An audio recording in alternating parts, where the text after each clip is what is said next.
Oh, the time change. Yes, the time change. Yeah, so you arrived for the guide training group. Oh, it was which fun. is fine. You were useful. Thank you. Okay. Perhaps there's a reason for that, Jenny. I don't know. Who knows? I wouldn't know. We can make one up, I suppose. You'll find out. Mm.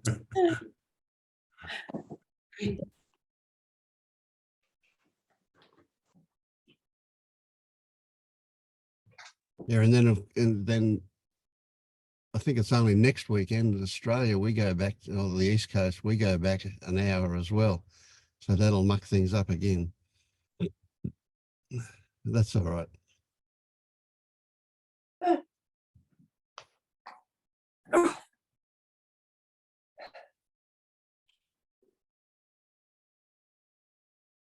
Hi, Anne. Hello, nice to be here. Yeah, you're a new face. I love new faces. Tell us where you're at with this so-called journey. Well, I've heard about you from Purnell recently through Angelo's talks and the fetters, and I did want to share actually because there's been a lot going on. I've been involved in non-duality about 7 years, and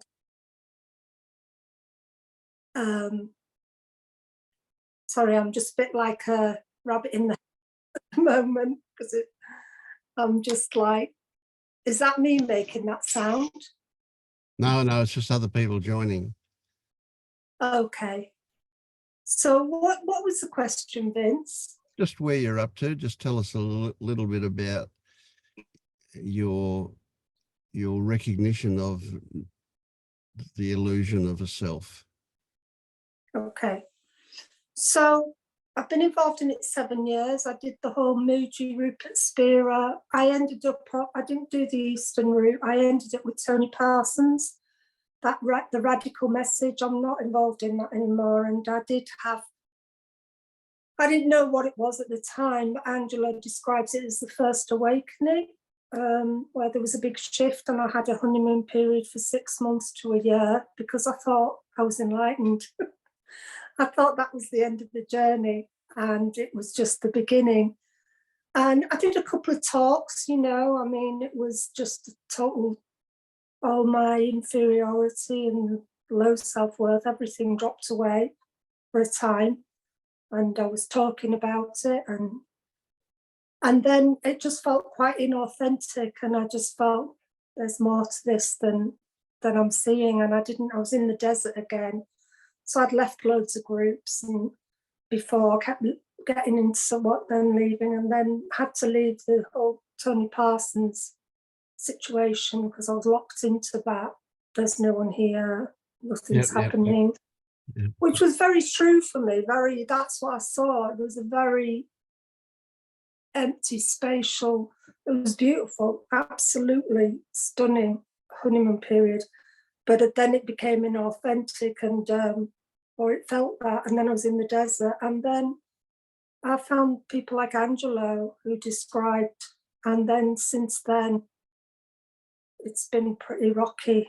And I just came on, and I was going to share actually because I've just been through a couple of months of horribleness that's been a bit overwhelming, and I haven't had much support for that, and I just felt I needed to get into a community where I can perhaps share on that. And and I've listened to a couple of your groups, and I really like them. I really like what you're all saying, and I'm just happy to be here. So that's me at the moment. Yeah.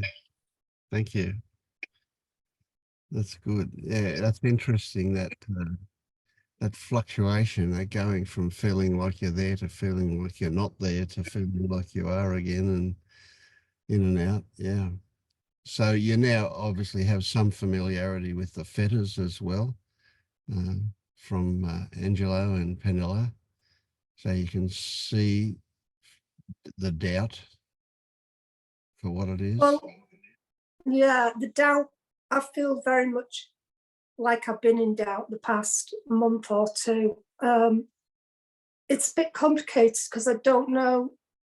There's so much doubt and so much what seemed like insanity, and I don't. I'm even considering whether it's a mental health issue or whether it's seasonal affective disorder, and I'm forever Googling relative disorders that it could be, or whether it's just part of the awakening. But there's been a lot of doubt, a lot of fear coming up. Everything's coming up in the past 2 months, everything. So I can't say I've seen through that. I would say, because in the honeymoon period, I didn't have any of that. There was no doubt whatsoever. Yeah. So yeah, that's where I don't know where I am at the moment. To be honest, I feel a bit lost again. I feel a bit, what the hell is going on? Okay, yeah. So we're not going to help you find yourself. We're just going to help you make you feel okay about being lost. Yeah. Yeah, I don't want to find myself. There's no self to find, is there? I mean, it's quite clear there's still the emptiness. But I think that the belief system and things are getting quite sticky. And I think there's possibly trauma that's coming up. Sure, and absolutely. That's very likely what is happening. Yeah. Yeah. And your statement about whether or not it borders on a mental health issue is interesting. You know, that I don't really see a difference between them, but you know, I dislike the label of mental health because it implies a physical problem with the brain or something like that, you know. Certainly it can get that to that stage for a lot of people, for some people, where they actually do have a misfiring brain rather than a wrongly trained brain, a wrongly conditioned brain. But I think that goes itself fairly quickly if it is the case. So essentially what we're talking about is, so one of the problems with the non-duality stuff as I see it, and this is just my story, you know, when I was a seeker and I was going to non-duality meetings, I just came away so frustrated all the time because I didn't get what you got. I didn't have that honeymoon period. I didn't get it. But what I got was, that was really helpful, was the idea that it was possible for me to get it. But now as I look back and I see what happened there, it was like the non-duality people want to catapult you straight into something around, I don't know, around the 8th fetter somewhere. And what it does is it ignores all of the other stuff that you've got to work through, all of the other stuff that's hanging around in there that needs to be brought out and looked at before you can live happily with that there is nobody there. Yeah. That's exactly it, Vince. That's exactly what happened to me. And you know, I kind of look at it like everything's perfect the way it happened, but it can feel a bit detrimental because it was like this beautiful sort of heavenly, you know, just enlightenment, to then being left with the whole stuff that's got to be dealt with, not dealt with, that's got to dissolve, that's got to be dissolved. And the reason I mention mental health or health in general is because I'm diagnosed with chronic fatigue and I struggle with brain fog from that, and it's quite difficult to know.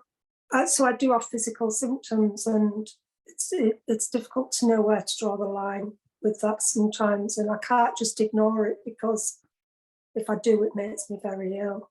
So yeah, well, it won't be. And the brain fog it's hard to have the energy to kind of, when the brain fog comes and the thoughts get sticky, it can kind of be difficult to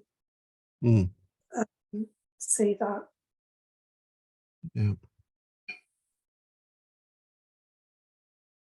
But I'm interested in what anyone, any pointers anyone has, and looking forward to being able to share what's going on and get some kind of clarity and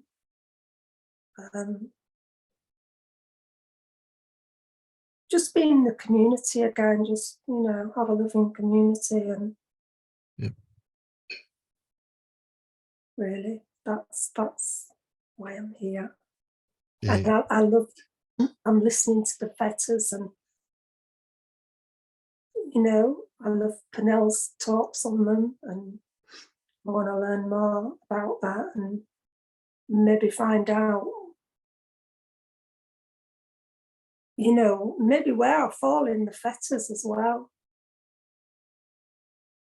Because I agree with the radicals, they're called non-dual. I went straight to the top fetters. And now I feel like I'm at the beginning again, almost. I feel like I don't know anything.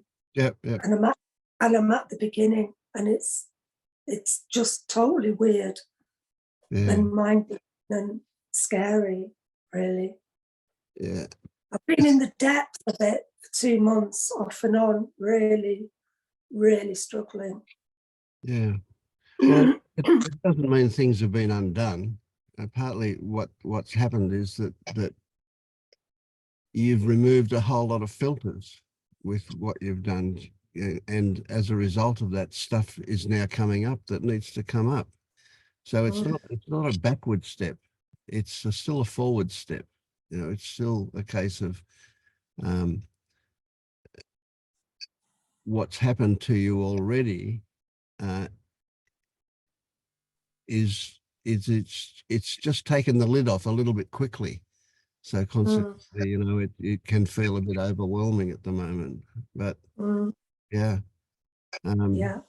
And the brain fog thing is really interesting, because by the time they're words here, by the time we finish with you, you won't be worried about brain fog, because you won't be worried about what the brain produces anyway. We'll change your focus into what you feel rather than what you think. Yeah.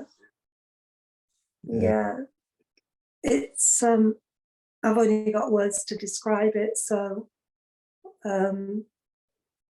that's the nearest thing I could describe it to, brain fog, the haziness. Yeah, I get that. And I get like the a thick consequences filter comes back down, like a thick filter comes back down, and the identification is there and everything. But I understand what you're saying about the brain. Yeah. Yeah, I can add something to that, Anne, is coming from being very understanding everything. I was a researcher for everything. I knew so much about nothing, about everything. Yeah, and the brain fog was very threatening to that identity that knew and understood. And so the more I fought the brain fog and tried to understand through it, the foggier it felt. So it's almost like starting to hear from a different place rather than the mind, understand and see from a different place other than the mind. The mind can never understand. And the more it tries, the foggier it feels. So there's a different place within your system where understanding is coming from now. And if you try to use your mind like the old way, it's not going to work. So it's more of a sense of understanding, a sense of knowing that I can't even use the word comprehend. It's just knowing. There's not this understanding that the mind used to do, but that does feel like understanding, but it's not a mental thing. Are you following me? Yeah, more like sense. Intuition, but in a sense way, intuition. It's known, and then the mind can make an image of it. So it's known, and then the mind and the words seem to explain it or describe it, but it's not known by the mind. The mind is only a tool to describe it and experience it. And also the doubt, trying to not understand doubt, just drop in and feel doubt. You're not using the mind anymore. So drop in and feel doubt. What does that feel like in your body? That's going to help you stop using the mind so much. Well, when I'm in it, it's funny you should say that, because obviously I've got picked up loads of pointers like, you know, feel into the body, you know, don't listen to the mind, feel into the body. What are you sensing? What are you feeling? What are your feet doing? You know, and various other ones that I can't remember at this point, but there is no process that I can do, or it seems that I can do when I'm in that seems to touch it. It's like I feel like I'm grounding, and there is no agency over it. There's nothing that can get in there. Yeah, that's because you're using the mind. You're trying to use the mind to feel what doubt feels like. And that's not. So instead, just take a breath and feel the doubt. Just feel the doubt direct. Don't use your mind to understand it or feel where it is or look for it or anything. Just be doubt. Be the doubt. And then tell me where it is. Because I don't have doubt right now. Yeah. Well, for future then, we can either. So when you have the doubt, be the doubt. Just be the doubt. Direct experience doubt. But when you say that, right? Not meaning to argue with you here, but I can do sometimes. It's a bit frustrating when you're saying that, because that's because the mind is doing it. Because I'm saying that to myself at the time. I'm saying be that, be in that. I'm breathing. I'm like, just breathe into it, breathe, you know, and I'm trying to, you know, but you can't, how can I do that? If you were saying it to me at the time, I might be able to do it. Exactly, but at the time. Give me an instruction that I don't know. You're conceptualizing it. Yeah, it's a concept that I'm explaining, and it's not working because you're already using the mind. So it can't really be done through a concept, because the mind is going to try to take that concept and still do it. So when you're feeling doubtful, then try to connect with someone at that moment, because then it won't be a concept, it'll be a direct experience. I do connect. She's on here actually. Oh, perfect. She knows everything. She knows everything that goes on with me, because she's in the honeymoon period and I'm in the depths, which is quite crazy. And I don't find you arguing ever. You're clarifying. You're clarifying, right? Yeah. So you're not an arguing person. Thank you. Yeah, I don't feel like I'm arguing. You're clarifying, yeah, and it is a concept, but I think you can sense what I'm trying to share.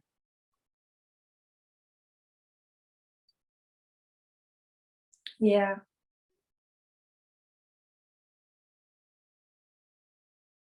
One thing that comes to mind is that we don't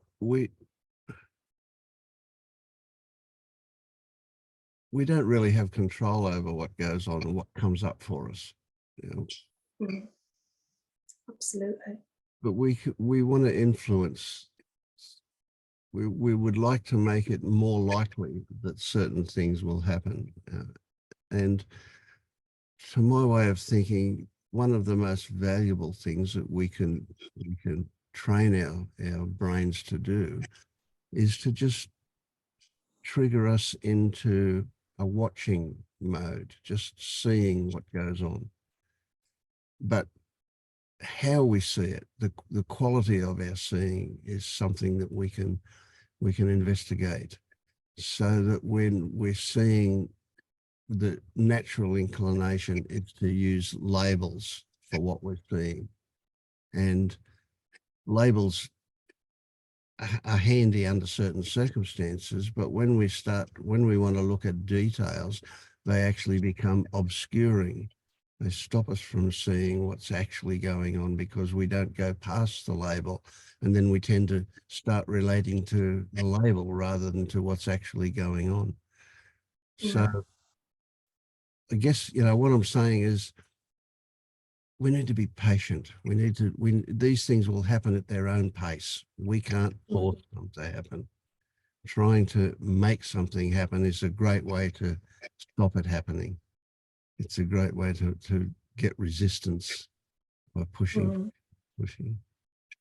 Yeah. Yeah, I feel there's a lot of resistance, and it's like, no, no, no, no, no, no, you know, and kind of, yeah, it's just trying to relax into it, trying to breathe into it, and yeah, and have that seeing, which seems quite easy until I go into that really deep place, and then it's like, oh, no, no, no, no. Get out of here. Yep. And when we have that, it's a little bit tricky, but just planting the seed here that stuff comes up because it's trying to protect us. As Pernilla would say, it's a solution, not a problem. That it's telling us something. And what we need to know is we're not to focus on what it is that comes up, but rather to look for what it's telling us, what's behind it. And we'll get there. Yeah. And then there's something else. There's something else in this scene that Vince is pointing to. As you're investigating, just see if there is peace here as well. Is there any sense of any peace at all? It's something that in our investigations, sometimes we just overlook. The best way that I can point to that is if you look at a page of a book, when you ask people to tell us what's on that page,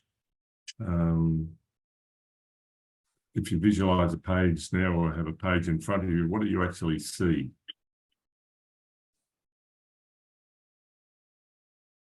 If that makes sense. No, could you say that again? Sorry. If you think about a page on a book, if you've got a book in front of you right now, just to open it, what do you see when you open the page? Writing. Writing. White, Yeah. Black and white. Sorry. Black and white. Writing. Black and white. Yeah. The white is usually the thing that we don't take particular notice of, isn't it? It's the writing that we attend to. So peace can be like the white of the page that we. The background. Exactly. And we tend to overlook it. So in your investigation, you know, look for everything that's there, including peace. And if that's felt, just let yourself be into that as well. There's no peace in that place. But I did like what Pernell said the other day that really struck me. The antidote to doubt is calm. And I'm learning that I just think I panic. I think I panic when this trauma or this thing that I go into comes up and swallows me. I think calm, and I think that's probably what you're saying is just exactly. Yep, we can call it calm, equanimity, peace. It's all pointing to the same thing, for want of a better word. Yeah, and going back to what Jenny says, I have got this mechanism that wants to analyze and get out of it, rather than the priority is just calm, stay calm. There's no solution, there's no answer to this, it's just calm. That's kind of what I'm trying to learn, feel my way through. But it's easy to say, and then when I'm in it, stop, total panic and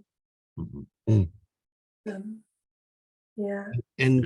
And you could change the idea, or consider the possibility of changing the idea that you're trying to learn something to your opening to discover something. It's Mm, discovery that is going to change things for you, not learning. mm, Discovery and recognition of what's actually going on. That's what will mm, change things. Yeah. So any effort that you put into this is pushing you in, facing you in the wrong direction, so to speak. yeah. I think there might be belief coming up that it's too difficult, I can't do this. And I think I'm getting drawn in. I think it's an old belief or trauma that's been with me a long time. Absolutely. Well, I tell you, every one of us here has probably experienced that one. Yeah, Yeah. yeah, I'll never get and that. that, I can't do it. Yeah. yeah. And And that's like I because was, it's true, you know, you can't do it. You yeah. can't do it. It'll happen or not happen, but you can't do it. Mm, mm. Yeah. When I say I can't do it, it's that I can't bear it, because Angela was saying the other day, says a lot, you've got to be willing to be uncomfortable. And it really struck me, because I thought, well, this might just be my doubt speaking, but I just thought, I just don't know if I'm willing to be uncomfortable anymore. Yeah. You know, it's like all my life I've lived in that pain. I got a bit of respite with the honeymoon. And then since then, I've been flip-flopping again. And then now it feels like proper immersion at times. So yeah, recognizing that there's a lot of years of conditioning there Yeah. before any of this happened, and that a lot of that conditioning was where the pain came from, where the suffering happened. Yeah.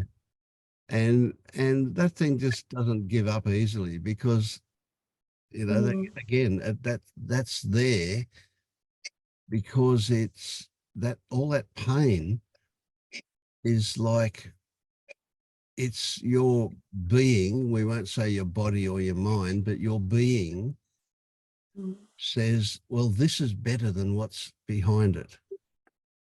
So it's the way, that's as shitty as that is, it's a savior from something imagined that's a lot worse. So Yeah, just that hanging on yeah, to it, that's right. because it's safer than the unknown. And Absolutely, and it's that unknown is where all the fear exists. Yeah. but it's like black to white. It's like black to white. I can be in it 1 minute and then totally out of it the next. It's like being schizophrenic. Yes. You know, yeah. It's like absolutely everything's okay and peaceful, calm, and then everything's coming up. You're getting old, you're going to die, you've got an illness, you need to find a partner, you need to do normal things in life, not be, you know, and it's so identified with. Yeah, that's right. Yeah, it's very strong, isn't it, that one? Yeah. Compared to when I'm out of it, and I think about doing things when I'm in it, and then when I'm out of it, I'm thinking, I don't want to do that in a million years. You know, I get these ideas of join this, join that, and then I come out of it, I'm like, I don't even want to do that. Yeah. Well, you think, what's the need? You don't need anymore. Yeah. Yeah, the lack goes. I'm either totally in lack, everything, or totally not in it. Yeah, that must be pretty confusing. Oh, confusion and doubt is number one. I'm okay right now because today I've not been in it. If I was in it, I'd probably be look and talk like a different person, because I'm just so, you know. Yep. I mean, the other day I was really identifying with, I think it was Don that was speaking, and you know, I was saying, oh, that's what I go through. that depression, that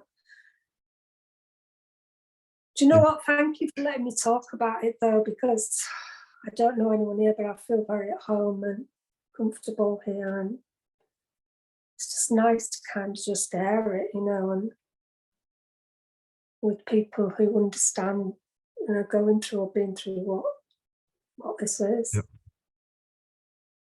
Yeah. Yeah, I feel like here is home a bit. Yeah. Yeah. Was that you putting your hand up, Declan? Did you want to say something? Oop. Hey, no, I was just putting my thumb up to Anne, just, Right. like Yeah. just Right. Okay. human. Like in anybody there, wants mate. to say anything, just jump in if there's a space. We don't need to be polite here. Nobody's going to take anything personally. Yeah, that's good. Okay, well, just sit back and soak things in for a little bit, Anne, and yeah, Thank you. yeah. Thank you everyone for your feedback. Much appreciated. Oh, look, I Thank love hearing your story and knowing where you are, kind of thing. Yeah, as Yeah. much as I can, of course. Yeah. Yeah, I'm glad I jumped in, otherwise I might not have spoken. So thank you for asking. Yeah, you're welcome. Yeah. Where are you up to, Paul Asterisk?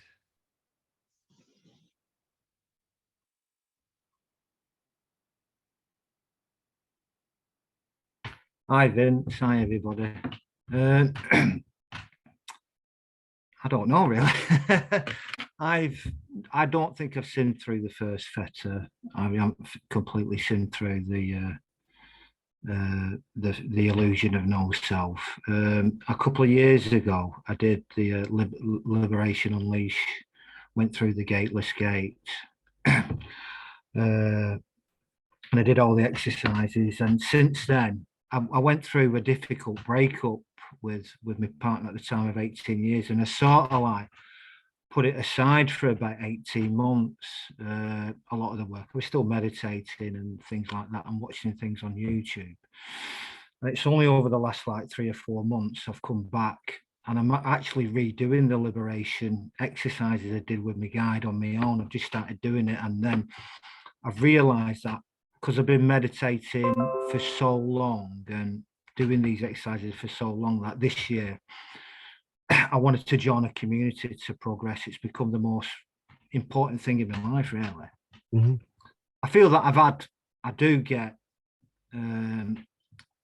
experiences of no self. In fact, I feel like I get it all the time. I spend a lot of time on my own.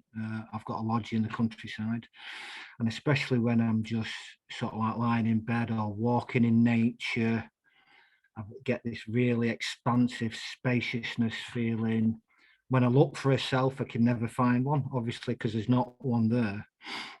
But I do get a lot of identification in certain situations, which I'm hoping that once I start working through these, that it'll drop away. Now, the situation I do find that I get identified is when I'm talking to people, or when I'm socializing, or I'm particularly in stressful. I'm luckily enough that I've just retired last year, but when there's like a stressful family situation, I go quite quickly into my old patterns. Yep.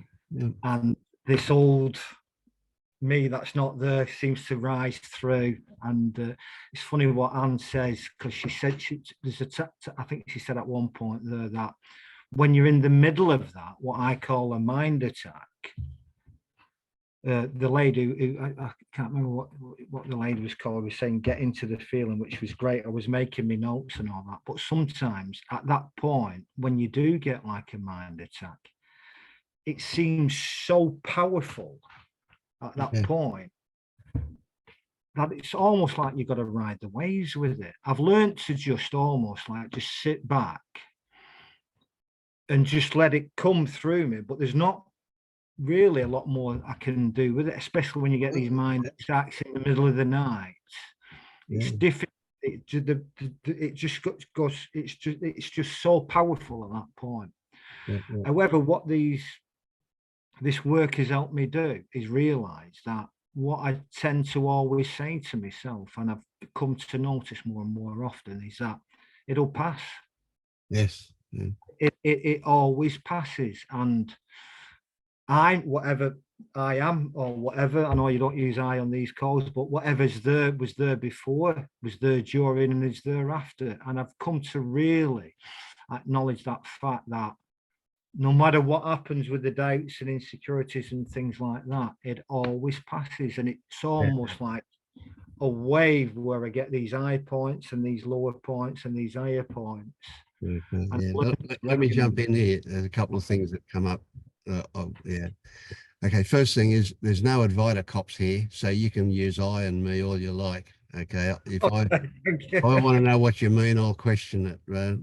So, Okay. you go.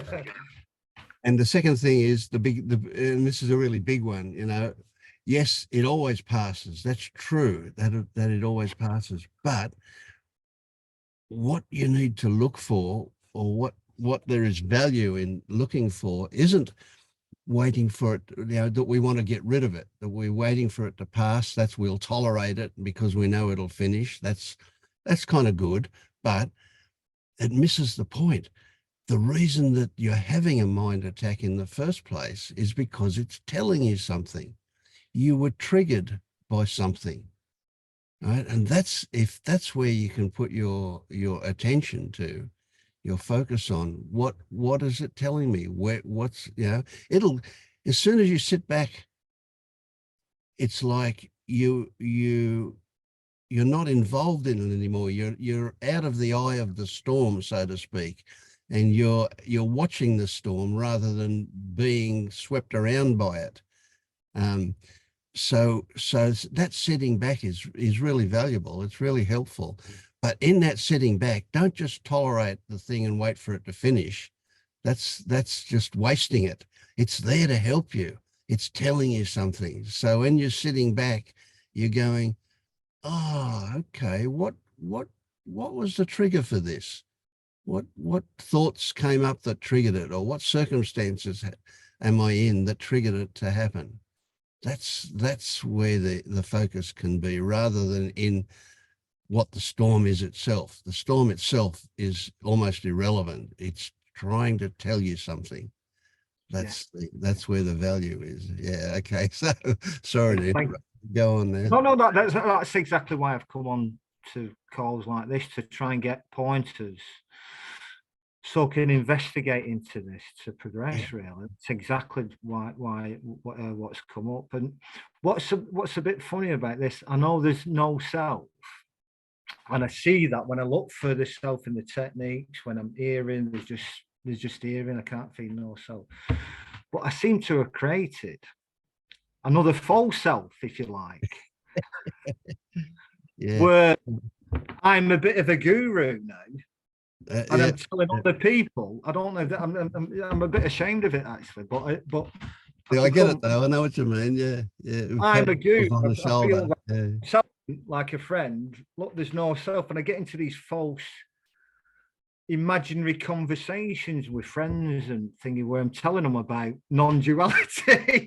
It's a bizarre feeling, and I sort of like make it up as I'm trying to learn a particular point, like this triggering point, like you said. So as soon as we'll stop this conversation, I'll make a note of that.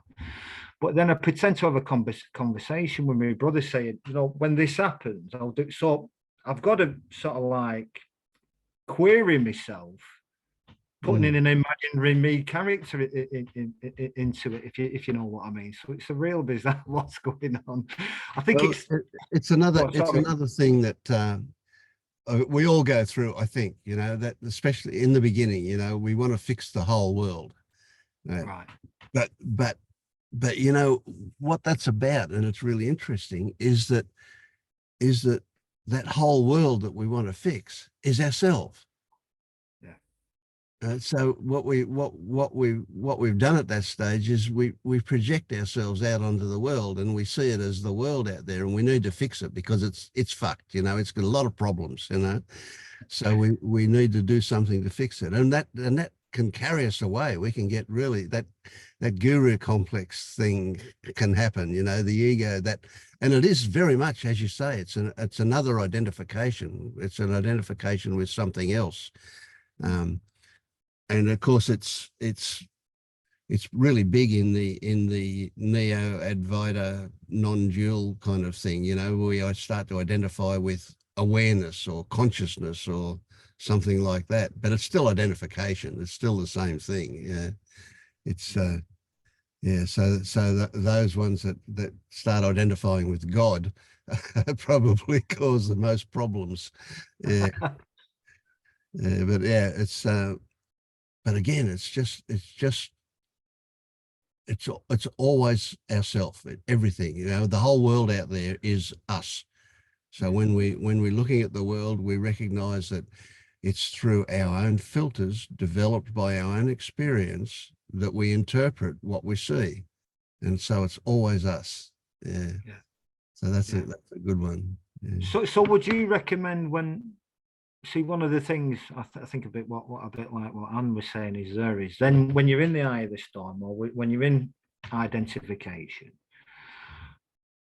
I'm always looking for like something to do, like a little process or something like that. If I can add it to you. So where's that coming from though? You're wanting to fix it. You're wanting to stop it, finish it. No, I wouldn't say that. It's like sometimes when I do get identified or whatever, it's like at that point, what should I do? You know, should I? I'm quite a practical person, you know. I was a manager in the past. So let me answer that one for you. What you should do is recognize that you shouldn't do anything. Okay. That it's all bullshit. You can't do anything. Where does the thought come from that you about doing something? Where does the thought come about what to do? We don't know. They just appear, don't they? You've got no control over what happens. So the idea that you should do something rests on another illusion, that you've got control, that you can do something. The idea, and it's crazy when you think about it, the idea that you can conjure up the right thing to do, something that's going to be effective, and then that you can actually carry it out. The whole thing is a fairy story. Yeah. If you're in the eye of the storm, what comes up is what comes up. You don't have control about that. But when we have conversations like this, little seeds can get planted, and the possibility that the idea that, oh, I don't have to do anything, I can just watch this. That's a possible thing that might come up for you next time you're in the eye of a storm, because we've had this conversation. Yeah, I get it. Yeah. But you don't control it coming up. It may or may not come up. Yeah, I can add to that too. Thank you. Yeah, is we can seem to be identified with an expression, or we can be identified with being not that. I'm going to be the nothing. I'm going to identify with the nothing, which is a step, it's a phase. But this what happens is when we stop resisting everything, and we're just writing whatever character shows up. And I'll tell you, I'll share with you, when earlier Jeff had made a comment about me being awake. And so this character, oh no, I can't slip up now, because then somebody's going to think I'm not awake. So it just comes, but there's no meaning to it. It just kind of like morphs, and oh, look at that. And then it just goes away again. And there's the fluidity of these characters that we morph into, like shapeshifters. Just they move and change, and all the time it's beautiful. It becomes beautiful instead of, oh, I can't be that. You know, all the tension of the shame or the guilt or these labels that we put on, these feelings around being identified with something and then be identified with not being that. And all that tension and resistance is very uncomfortable. But as we observe even that, it starts to let go, and then it just becomes shape-shifting. We're just nothing, and we're everything, and it keeps moving and changing, and it doesn't really mean anything. Instead of, oh, I can't be identified, that even loses its fear. Right. Okay. I have something to add too. I thought that was very good, by the way, Jen. this may be iconoclastic, but I don't think there's anybody who's always awake. I think that's a myth. I think people reify awakeness or enlightenment and make it into a thing that's always on, and that's just not right. And believing that takes us down this route of seeking that never ends. What I think instead is that I'm awake when I'm sitting in choiceless awareness, and that means I'm not interacting with people. I'm not thinking. I'm not moving about in the world, because it wouldn't be safe to do that if I couldn't distinguish a door from the wall. You know, so if that's so, then I'm fine being awake when I'm awake and not being awake when I'm not awake, and there's nothing wrong with any of it. Right.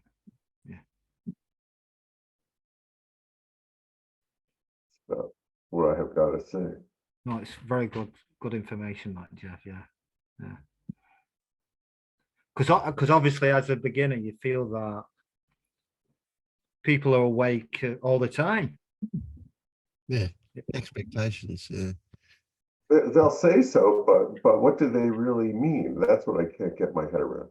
Do they mean that when they're talking to me, they're not recognizing that they're in a conversation? Like there really is no awareness that there's a person here that they're exchanging information with? Really?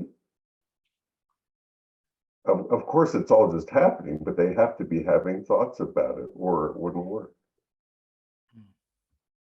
They have to be processing thoughts about what's going on, or you know, they wouldn't be able to respond. Whereas, you know, when I'm really sitting in choiceless awareness, it's very clear that none of that is happening. There's no thought, there's no objects in experience, there's nothing to say about it, there's nothing to know about it, there's nothing to understand. It's just this, and that's a very, you know, it's a very, very different thing than interacting with a world in a symbolic way, or you know, processing thoughts. So whatever people say, I have my opinion about what's what, and you know, absolutely there is awakeness, but it's not always on. It can't always be on. We have to function in a world.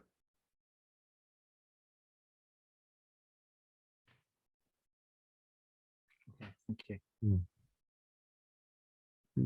Paul, I'd like to jump in as well. It's Absolutely, yeah.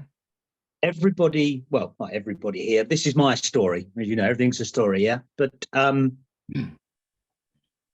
my current view is that everybody's enlightenment, awakening, liberation, freedom, whatever is different. Yeah, because I know mine's different from Vince's or Alan's or Jeff's or whatever. Yeah, and I think this relates to back when Anne said she gets frustrated, because I had a lot of frustration when I was seeking. I mean, huge amounts. I wanted to punch Alan on the nose at one point. I mean, I was like, sod this, you know. Gladly he's somewhere else in the world and I couldn't get to him, you know. But hopefully what happened for me, and if it happens for you and Anne, is that you get a little bit from everybody. Yeah, and then in the end, that'll come together for you, and you'll have your version of awakened or enlightened or freedom that's different from the rest of us. So good luck. And I'd say, well, I say good luck and keep going, but there's nothing you can do about it. So you will. And then when you get there, we'll all have a smile then. Thank you very much indeed, James. Thank you. And thanks everybody. Yeah, thank you. Jump in, Declan. Don't raise your hand. Just jump in when there's a space. Okay, will do. Cheers. Yeah, I've been going through the theta videos of Pinnell's, and was like somewhere in the second theta I think it's lesson 5 or lesson, I'm not sure which one, but she said right at the beginning, like, don't go any further with this unless you've really seen through the no self thing. And I was thinking about that anyway. I was thinking, I don't know whether I should move on, or so I just thought, oh, that's really useful, right? I'm just going to go back to number 1. That's fine. It's all circular, and you know, I don't think I have seen through the no self. And I was just sitting in a cafe this afternoon, just reading some stuff on the first veteran. I got exactly the same Groundhog Day feeling as I did last week, where I just got this glimpse, and I just kind of thought, oh, okay, you know, maybe I am, you know, there's just a story of me, and can't quite describe it, but something, you know, like I said before, like a glimpse. But what I've noticed since, and I've been kind of like a little bit spacey for the rest of the day, just kind of like quite chilled, as the kids say. But what I've noticed as well is that there's a very strong sense of a center, like of a, like, no, it just feels like, even if I kind of get a feeling of no self, there's just this central something in awareness. Sorry, I'm talking about awareness. And I've done a few meditations and things like kind of put your awareness out there, and I'm just thinking, no, it's very somewhere here. Yeah. Just wondered if anyone had any comments on that, or just kind of just go with it. I want to jump in. Yeah. Thanks, man. Oh, look, I just loved your description of that. You know, you see what a lot of people will do at that point is that they will assume that center that you're experiencing is a self, and you're not doing that. You know, you're recognizing it as a sensation, as a feeling. Right? There's that's something there, and this is yeah. So all right. Here, I'll just have this little rant. We keep saying about no self, right? Well, that's just bullshit. Let's just drop that no self idea, right? Because how can you say that something that's not there is something? Because when we say it's no self, we talk about it like it's something, don't we? There is a self. And what that self is a concept. It's thoughts, it's stories that we have about Declan or Vince or whoever, you know, those stories, and we respond to those stories. And before we get on this path, we respond to those stories like they're true, like they're accurate, but they're just stories. And because when we recognize them as stories, our response to them changes. So forget about the no self, because that's a trap. That's where we can start to form an alternative identity. You know, okay, well, I'm a no self now. Now that's the same as saying I'm a self. There's no difference. I'm a no self. Just recognize what actually is there, not what's absent. You can't see what's absent anyway, but just what is there are stories. And those stories get triggered by things. They get triggered by other stories, or they get triggered by external circumstances, or they get triggered by sensations, by feelings that come up. And anyway. So if we recognize that those stories are triggered, then instead of getting involved in the story, we start to see what the trigger is. And that trigger takes us closer in a giant way, a huge step closer to what's actually going on for us. Vince, you were talking about discovery and these triggers, and I don't know whether this is helpful or not, but I had a situation this week where there was another glimpse, and it's a lifelong belief, and it is so simple. And I think that's what I just love to reinforce, that this is so practical. in the space of about an hour last week, I had 5 things kind of arrived, and there was pressure. My story was I was expected to fix these 5 things for other people. And I could feel the stress building in the body. The blood pressure was going up, but something said, what's going on here? Just have a look. What's going on? And what came as I just tried to put the brake on, stop, if you will, and say, what is happening here? What is the truth of the moment? This is not absolute truth, but what's true right now? What's going on? And I realized that I was expecting others to realize that I was under stress and stop putting these demands on me. And how could I ever expect anybody else to know that I was under stress? Because the character here takes great pride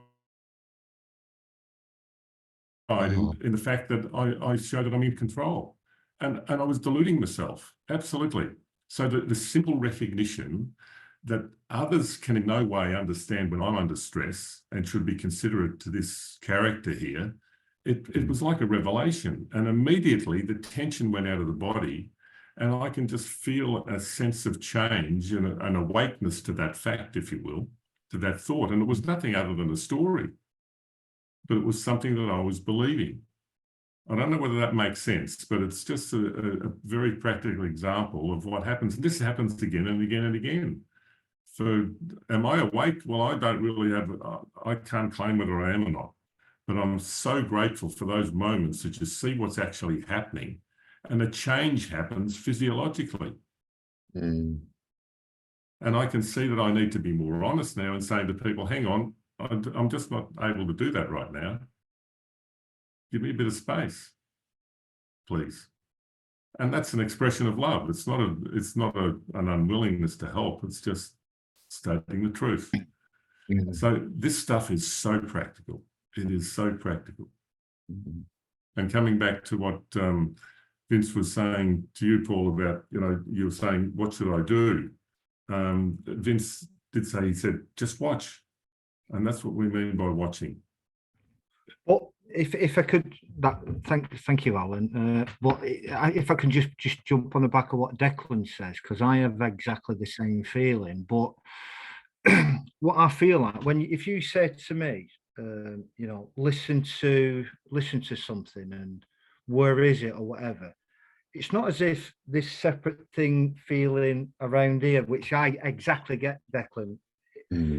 Feel like it's almost like the awareness comes from here. We're not talking about the separate self here, or it might be like what the lady, I forgot her name is. I might have created another a non-self, like you said, but it seems like the awareness is emanating from sort of like this central point. So when I'm looking at seeing or looking, feeling the emotions, I feel it from here, from sort of like this, which I class as awareness.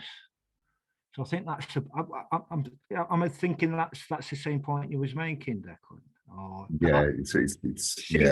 So for example, I could be lying in bed at night and I think it was Jeff said choiceless awareness, and it feels like I'm literally just floating in the middle of space without a body. But the center of this space seems to be focused around here. I can't seem to move this center. It seems to emanate from here, but then it's boundless. It's unbounded. I can't find a boundary. I can't find a self within this. I've investigated the feeling. Now, when I try to push the feeling down to, say, my feet, for example, I seem to be able to push it down to my feet, but then I'm still looking from this space. So I don't seem to remove the point of awareness from sort of like this central space, if that makes sense. And I'm hoping, Declan, that you were trying to get that point across. No, that's exactly it. And I've also, when you were talking, Paul, I've just realized that I've invented this story that will be some sense of achievement. When when I've removed the head and put it away in the corner somewhere, and I'm just like giggling to myself at that now. But yeah, I got that, feels very sticky for me, whatever it is. Yeah, I agree.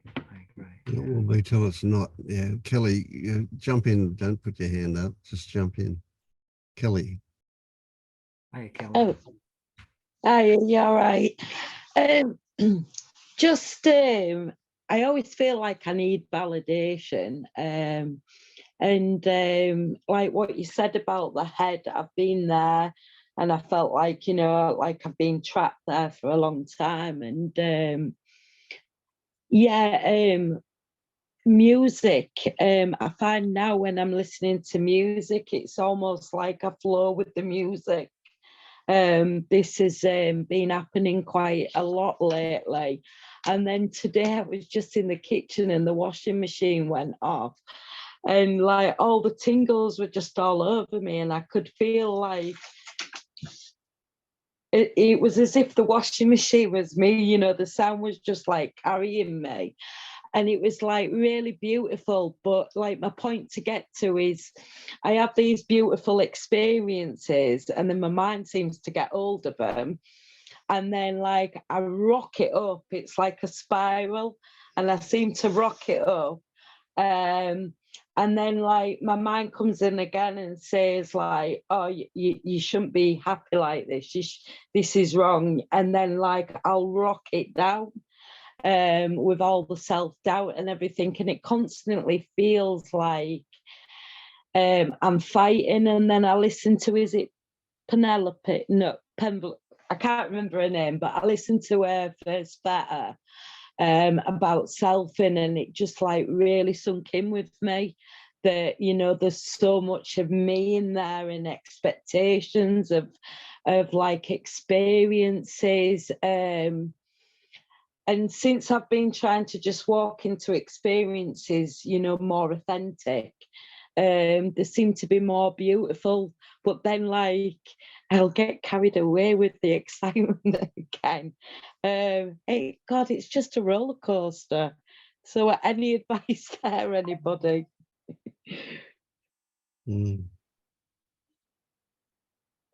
Can y'all hear me? Yeah. Let me put up a cautionary note, which I'm hearing over these meetings. People are wandering in and out of these fetters, these upper fetter meetings, and Pernille and Todd have been pretty firm about don't mess around with the higher fetter stuff until you've gone through fetter number one, and there's good reason for that. The first good reason is you're probably wasting your time messing with the upper fetters if you haven't gone through the first one. The other thing is it can generate confusion.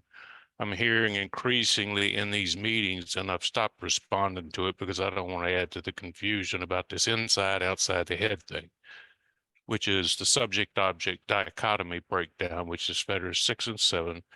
It has nothing to do with fetter 1. Nothing. That's stuff that you could, if you go through fetter 1 and get through fetter 2 and 3, the doubt and the institution and stuff, you can be perfectly happy the rest of your life without worrying about whether you're inside your head or outside of your head. It's what I'm trying to say is don't get this feeling of, oh, I feel like I'm inside my head as proof that you are a self. It's a completely separate thing. The separate self is simply over-identification with yourself as the thoughts in your head. And if you can get through that, you'll probably be happy enough to not worry about that upper fetter stuff, because most people don't even worry about the upper fetter stuff. You know, they go through the gateless gate, they're happy, they go back to their job at the post office, and they don't worry about all that stuff. If you've had some issues going into the first fetter, just basic background issues, psychological stuff, maybe that upper fetter stuff can help you some, but it's not necessary. So all I'm saying here is, when you hear people talking about, if you're going to wander around in the upper fetter groups, don't take what they're talking about as having anything to do with fetter 1, even though they may occasionally talk about it. it's in my mind, it might be helpful, and I've heard some people say they got some good tips out of it, but I'm hearing a lot of confusion down in discussions of Federal One about upper Feder stuff. I mean, you're talking about 4 and 5 sometimes, and desire and ill will. I mean, that's all that stuff has nothing to do with level 1. So I'm just trying to clarify. Level 1 or Federal 1 is simply misidentification as your thoughts and feelings, and that's it. Just keep it simple and you'll do a lot better. And that's not just for who's in here right now. I'm increasingly hearing this stuff over the meetings, and it's for anybody that listens to this. You know, if you want to wander around those groups, that's fine, but you can end up confusing things that will make you have unrealistic expectations about Federal One. Just to point out, because Kelly and I are brand new, and you mentioned about people coming in and out, but we haven't been in any of the upper FETA groups. So this is the first FETA. I wasn't specifically addressing you. There were a couple of other people, or at least one other person in here that has been, and in just about every meeting that I've been attending for a while now has had discussions of this type. Paul, you were even talking about the feeling about this inside and outside awareness being inside and outside and stuff like that. And that's fine. If you're having instances where you feel like you're out of your body, that's fine. I'm not discouraging the discussion of it. I'm just saying, don't ever think that because you feel like you're inside your head, behind your eyes, or between your ears, that you haven't necessarily seen through the first fetter. You see what I'm saying? Yeah, I just thought I'd point it out because you were saying that directly after Kelly had spoken. And knowing Kelly, that would be quite confusing. So she probably thinks she's doing something wrong. Well, it doesn't necessarily matter to me, even if what I hear, I know what the fetters are all about. Been through them, been there, done that, got the T-shirt. But when I hear people referring to things that are discussed in upper fetters, whether they've been in the upper fetter group or not, they probably heard it from someone who has been in an upper fetter group. And the conversations all over the Zoom meetings are tending to talk about that kind of stuff. So even if you haven't been involved in the higher fetters, you've probably been talking or in a Zoom group with someone else who does. And I'm just trying to, it's difficult enough to see through the first fetter without having a lot of other additional expectations piled on top of what it is and what it isn't. That's all I'm saying. So Paul, the issue appears to me to be that yeah, people do get confused. Forget about the fetters per se, but they do get confused after seeing through the illusion of self, that they then have that experience where they think they haven't seen through it because they've got this idea that there's this feeling of a center or whatever, right. however they right. describe it. So our issue here is, how do we can't, there's no point in just telling them that doesn't mean you haven't seen through it. I mean, I went through that with somebody here for months and months and months, telling them that doesn't mean that. But you telling them doesn't do it. Somehow we have to get them to discover that doesn't mean that there's still a self there. Well, the problem, and what you say is true, Vince, it has to be experiential, but it's like the first thing we do over at the Gateless Gate is we deal with expectations and fears, and expectations are always a lot simpler because they're largely intellectual. Yes. And fears are more visceral, which is why they're a lot more difficult. So telling them won't telling anybody anything doesn't completely do it. I can tell everybody in here, well, there's no separate self, and it doesn't do any good. It's just a red flag to look out for. That there are so many people that actually see through the illusion, but because they have expectations that haven't been resolved, they have a lot of doubts. It's just like James was, you know, honestly, James had a wall of doubt in front of him more than anything because of expectations about things. So it's just a cautionary, it's just a red flag to look out for. And I wouldn't even be talking about it now, but it's just been like, I don't know, maybe the last 5 or 10 meetings. It's just, I'm hearing it all over the place. Yeah, gotcha. Yeah. And I just don't want people to have unrealistic expectations about what this is. It's difficult enough keeping it simple. Yeah, it's a bit of a trap I fall into. I tend to refer to the fetters probably more than I should, because it seems like that's a good way to explain something, but I guess it can also be confusing if they're not familiar, or if they're only a little bit familiar. That's even worse, perhaps, you know. Yeah, and it's so pervasive in the non-dual YouTube groups now. It's just all over the place. And I'm not saying it's a bad thing. I'm just saying, when you're struggling with what the concept of no self or the illusion of self is, the simpler you can keep it conceptually, intellectually, I think the better or more easily it comes experientially. Yeah, yeah. And Paul, what you said about expectations being largely conceptual, I think for me that's an absolute key. Even the most simple expectation is a concept typically. And just to recognize the fact that we're going to concept, going to thought, is what this is about. Recognizing when we're in thought rather than seeing what's actually happening is the fundamental key. And it's about being being honest with ourselves. Am I thinking through thoughts, or am I actually looking and feeling directly as to what's going on right now?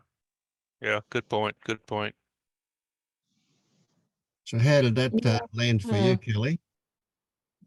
Yeah, thank you for that. It's I feel like my journey in spirituality has been a lot about I've been trying to do it with my mind, trying to get all this information, trying to know everything intellectually. And I feel like this is the first thing I've come across. I've only watched one fat video, by the way, seen the first one. And that seems to have helped me massively, like, you know, come into my body more and stop using my mind, because my mind will take away beautiful experiences and puts expectations on them. Like, if I have a beautiful meditation, my mind will be like, oh, last night's was beautiful, I hope this one's better. You know, I'm trying to go into it more authentically, and I think the fetters will help me be able to do that. Yeah, right. You know, I want to add to that. I can totally get what Paul is saying as far as keeping it clear that it's just identifying with these thoughts as being me and keeping it very simple. On the other hand, I kind of came in through the back door. I came in through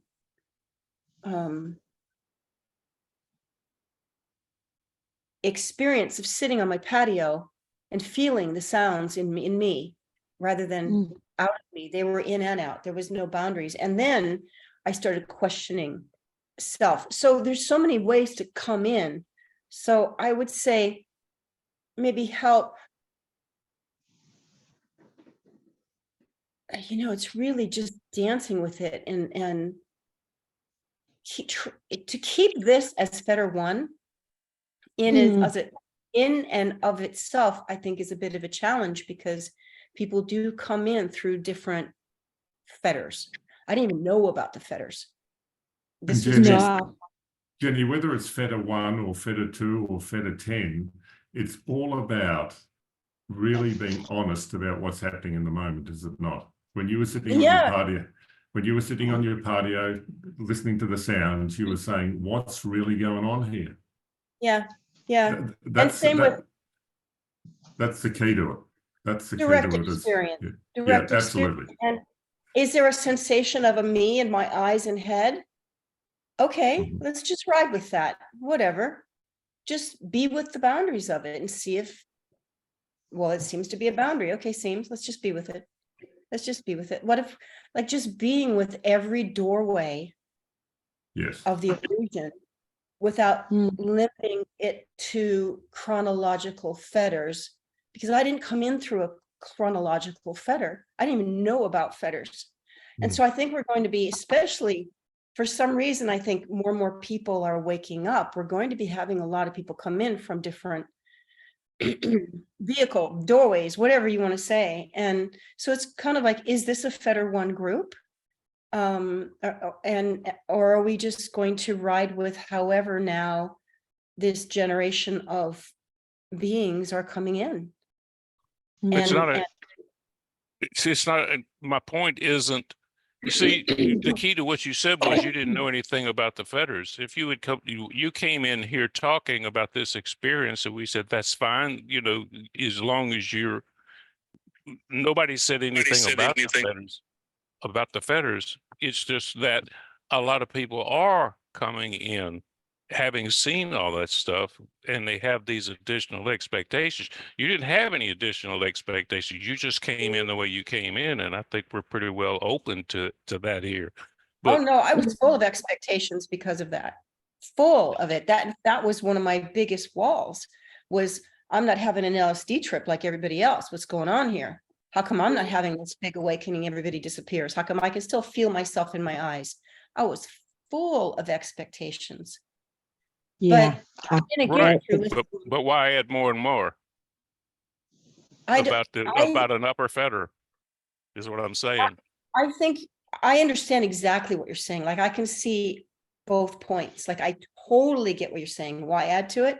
But the thing is can we really control what people are coming in with?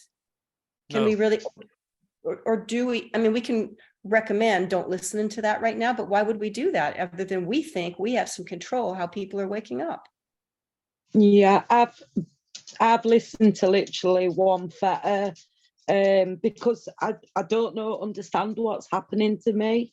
So I've listened to literally the first fetter, and I haven't got a clue what fetter 6 is or 9, or, you know, I'm doing it in order.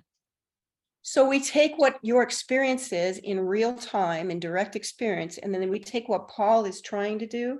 And yes, it's going to be more complicating, but I don't think we really have a say.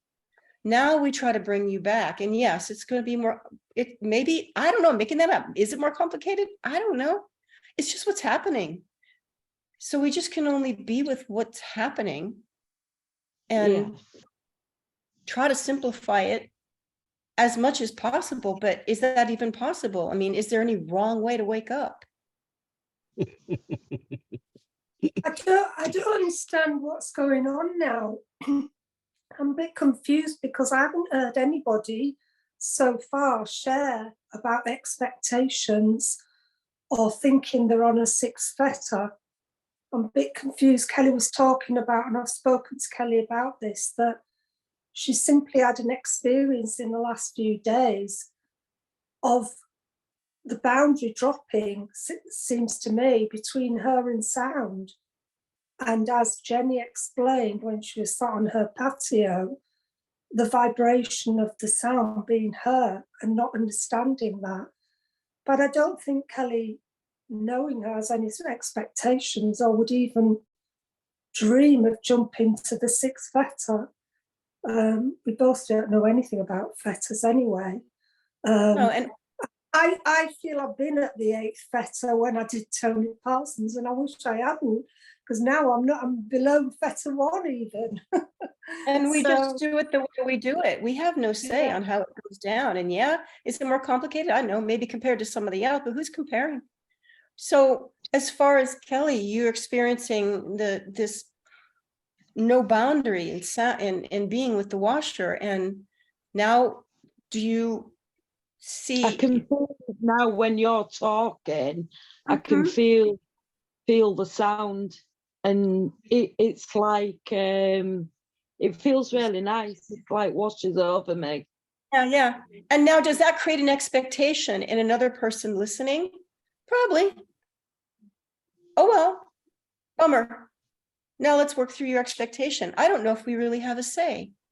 Unless we all just are really careful and make sure we're only doing Feder 1 and, oh, we can't talk about that because that might confuse somebody else. And of course it's confusing. Of course it's going to set up expectations, but what doesn't? The mind is going to play its game. That's just how I feel. Absolutely. I don't want to talk about the fetus. I want to talk about Kelly's experience. It's, to me, it's just like, I feel for 2 years I've constantly been striving to get somewhere. I don't know where to wake up, and I've had this like beautiful experience. It's still there with me now, and I can feel sound washing over my body, and like, you know, tingles, and it just feels so beautiful. And yeah, I don't know, but I feel a little bit scared as well, because like, I don't know what it is. You know.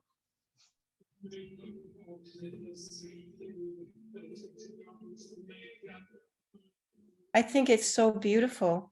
And I think whatever that triggers in anyone hearing, comparison or is beautiful too. Let's bring it up. What does that bring up in you? You know, do you also resonate with the beauty, or does that bring something up like, how come I'm not blah, blah, blah? I mean, isn't this how we all unravel and wake up? It's beautiful. Thank you. So Kelly, I'm interested if you have applied any meaning to that experience. So sorry, back to the facts. It's so, I have gone in every meditation, everything I do, it's very almost calculated. I'm doing this to wake up. I'm doing this to wake up. I'm doing this to wake up. That has been my massive thing. I'm sick of being in pain. I judge all my emotions. And then I literally watched the first Theta a couple of days ago, and that's when it started. And I kind of like realized how much I self, and I seem to go in spirals up or spirals down. And there hasn't been a lot of awareness apart from when I meditate. I do a lot of dream work, and that brings up a lot for me. And then I just, when I watch that, something like clicked. People can tell you things 1,000 times, but it's got a click in your heart, I think. And something clicked about the expectation that I'm putting on meditations and experiences. So I've been going into it without that, and the experience is totally different. It's beautiful, and it seems to come into my day. Yep. Yeah. Okay. So when I'm guiding people, I often give them an exercise to do to achieve the same outcome in terms of experience as what you've had.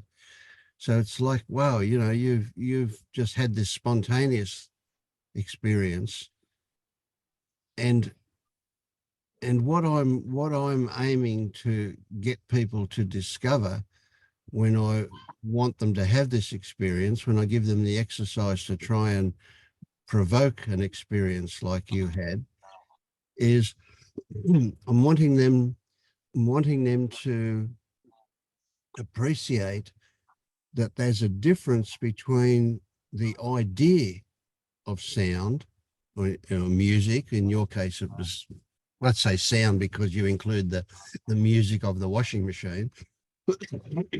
But there's an idea of it, and a lot of people will listen to their idea rather than hear the actual sound. But you had the experience of the actual sound. So you can, if I say this to you, tell me if it rings true. If I say that when that experience was happening for you, you were the sound. Yeah, I could feel myself like merging with energy, and I Yeah. could feel energy. Yeah. Yep. Okay. So what we get here, this is a brilliant thing that happened for you. What we get is that while that was happening, there was no Kelly, and there was no washing machine, or there was no origination of the sound. There was just the experience of sound. So there was sounding, if you like, to put it that way. There was just sounding. And if you were to ask yourself, and if it ever happens again, do this, if you were to ask yourself, who's experiencing this sound, that would interrupt the experience. You would have to come out of that experience in order to say, oh, it's Kelly or me or however. You get that? I know you get that. Yeah, great. And if you had to say, what is it that I'm hearing? That would also interrupt the experience, right? So this is a reality. This experience is a brilliant reality of what actually goes on with all of our senses. Right? So we think we're seeing something. If you're walking along a path and you see a tree, what most people will do will go, oh, that's a tree. And from that moment, they're relating to their idea of a tree, not the actual tree. Right. And your experience can show you that difference. That's brilliant. I just love that. That's a really, really good experience. And where it came from and why it happened, I don't know. And it doesn't matter. It's just really, really good that it happened for you.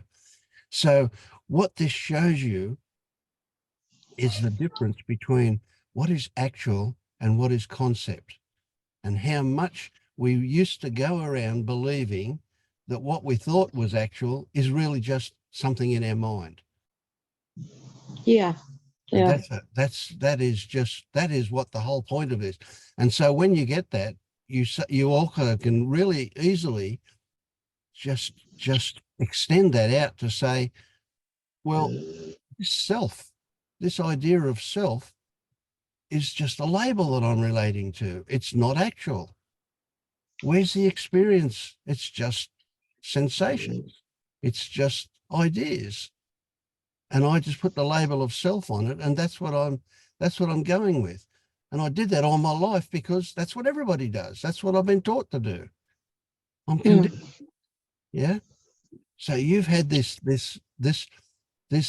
pathway into a realization that's just fucking brilliant. I love it. I love it. Thank you. Vince, can I just clarify what you've said and see if I've got it right? Yeah. That a sound or even a sight or whatever the senses are bringing in, that everything's dropped. So mind's dropped, self's dropped.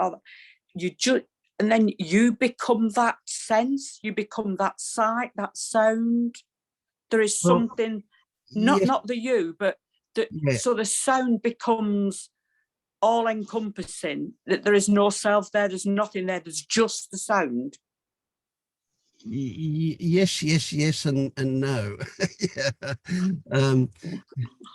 It's not like you transform. It's like you discover what actually was always there. So what you're doing is you're dropping this overlay of thoughts that says what you used to believe was there, and you're suddenly recognizing what is actually there. Right? There is no Helen and there is no music. What there is, well, I don't know, what do you call it? Vibrations. There is just this experiencing. That the idea of who is an idea. The idea of what is an idea. So is it just that we're so busy with this overlay that Yeah, what is absolutely. actually there, we just miss. Yeah. So by the time we're, I don't know, by the time we're 3 years old, we start to relate to everything, you know, like what does our parents teach us, you know, that this is a dog and this is a cat and this is a washing machine or whatever, you know, we learn to label things. And what we do is without realizing it, we start to relate to the label, not to the actual thing. So what is a dog? A dog isn't a dog. A dog isn't a thing with 4 legs.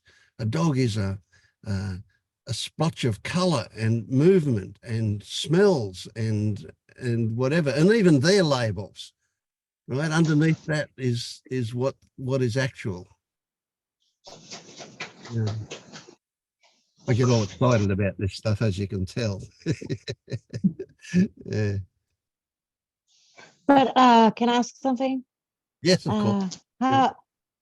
How many layers are there of thoughts? Because in my experience, had this week where it seems like my mind didn't work, and it was so beautiful just to walk around, and then the me came back online. And now So instead of saying the me, I long for that. would you say, instead of saying the me came back, would you say the mind started to Thoughts, get very active? yeah, again? thoughts Yeah, came. yeah. Yeah. And now when I walk in nature, I'm more present than before. Yes. But still there's I can register that Yep. in my mind it's green, this is a tree, oh, it's a beautiful sun. Yeah, that's it. So just a little taste of that experience is all it takes to change everything. Yeah. Yeah, and yeah, only the mind would want to know how many layers. Only the mind would want to know how many layers in order to get okay. somewhere, Yeah. right? Yeah. But Yeah. say you can do an experiment to find out. So if you have your eyes open, you see a scene, right? And the scene is partitioned into different objects. And there's a sense of a center, and there's a sense of a periphery. And there's foreground and background, closer and farther. There's probably subject and object. So each one of these things is an overlay. So when they drop in sequence, then what's the most basic thing you're left with?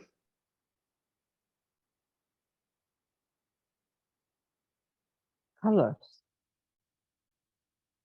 Okay, but you see that colors are No, also yeah.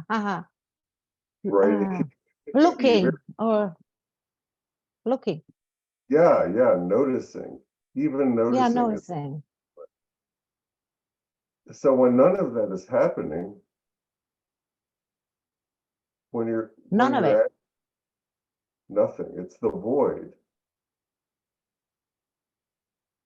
There's nothing there.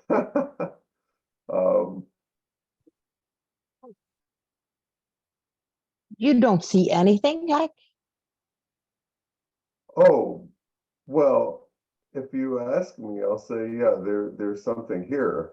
I mean, there's an impression of a scene, but that's when you ask me. If you're not asking me, it's just too quiet. The question can't arise. Your mind so still. For a moment. Oh, But yeah. the nice Don't try to get there. Don't try to get there. What he's describing Okay. is sense it, but don't see it as a destination. Because then you're going to be trying to get rid of pieces rather than just sensing. Don't try to get to no picture right now, right? That's because your mind is going to try to earn it, get it, chisel away at it, take off layers. So just start with I don't know. right? I don't even know if I want to go right there. Right, right. And then there's resistance and all that stuff, because that stuff sometimes, right? So it's beautiful. Yeah, I love look, but- colors. Yeah.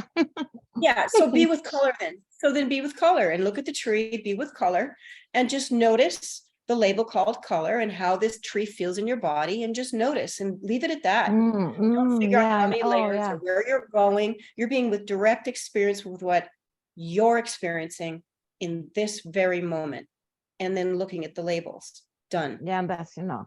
Nowhere Yeah, to that's go. enough. Nowhere to go. It Yeah. unravels itself. Yeah, I got a bit, a lot of thoughts went through my mind when I listened to you all. Then I was just, I haven't done this, I haven't experienced that. It becomes a goal and a target, and then the mind tries to do it, right? But if you love color, Yeah. be with color. Just be Yeah, with color. because when I paint, if I'm painting and I'm in this zone, then it's like, and you can maybe start then it's like noticing this. the labels. Yeah, You can so- start noticing, oh, the mind has labels of color. This one's called red. This one's called yellow. What does yellow feel like when you're looking at it? What does it feel like when you're looking at it? What does it Oh yeah. right? Yeah. So as a painter, you can appreciate, you know, when Yeah. say, what color is that? And you've got to say, well, it's magenta, or it's whatever color, whatever name you want to put on it. But then you realize, of course, that there's so many different shades of that color that words can't describe. Now, No, they painters can't. developed a lot of words, but they still can't cover all of the variations of any one color. Right? No, and this I got. Yeah, But this I got. you can experience those variations, but you can't articulate it. You can't No, communicate words it with can't. words. No. Yeah. No. So what it shows us is that this land of words, this world of verbal description, is so simplistic. It's so superficial that it can't do Yes, it is. justice to what is actually there. No. So how's this for a definition? Direct experience is the experience that happens before thoughts turn up to try and describe them. Yes, that's this. This feeling. This Yeah. And beautiful unraveling the thoughts thinking. and like you can go either way. You could just be with it. And if color is your easy target in, your easy window in, then you can feel color. Other people can feel sound. Other people can feel sight. You know, it's like go with what you enjoy and unravel the labels to that. Don't worry about the whole package, because then the mind just gets overwhelmed and thinks it has to do something. Yeah. I'll go with So that. here's another one that you can look for. At the level that we're talking about, where Kelly was the music, where you are the color, and the word music and the word color don't even get close to doing it justice. But at that level,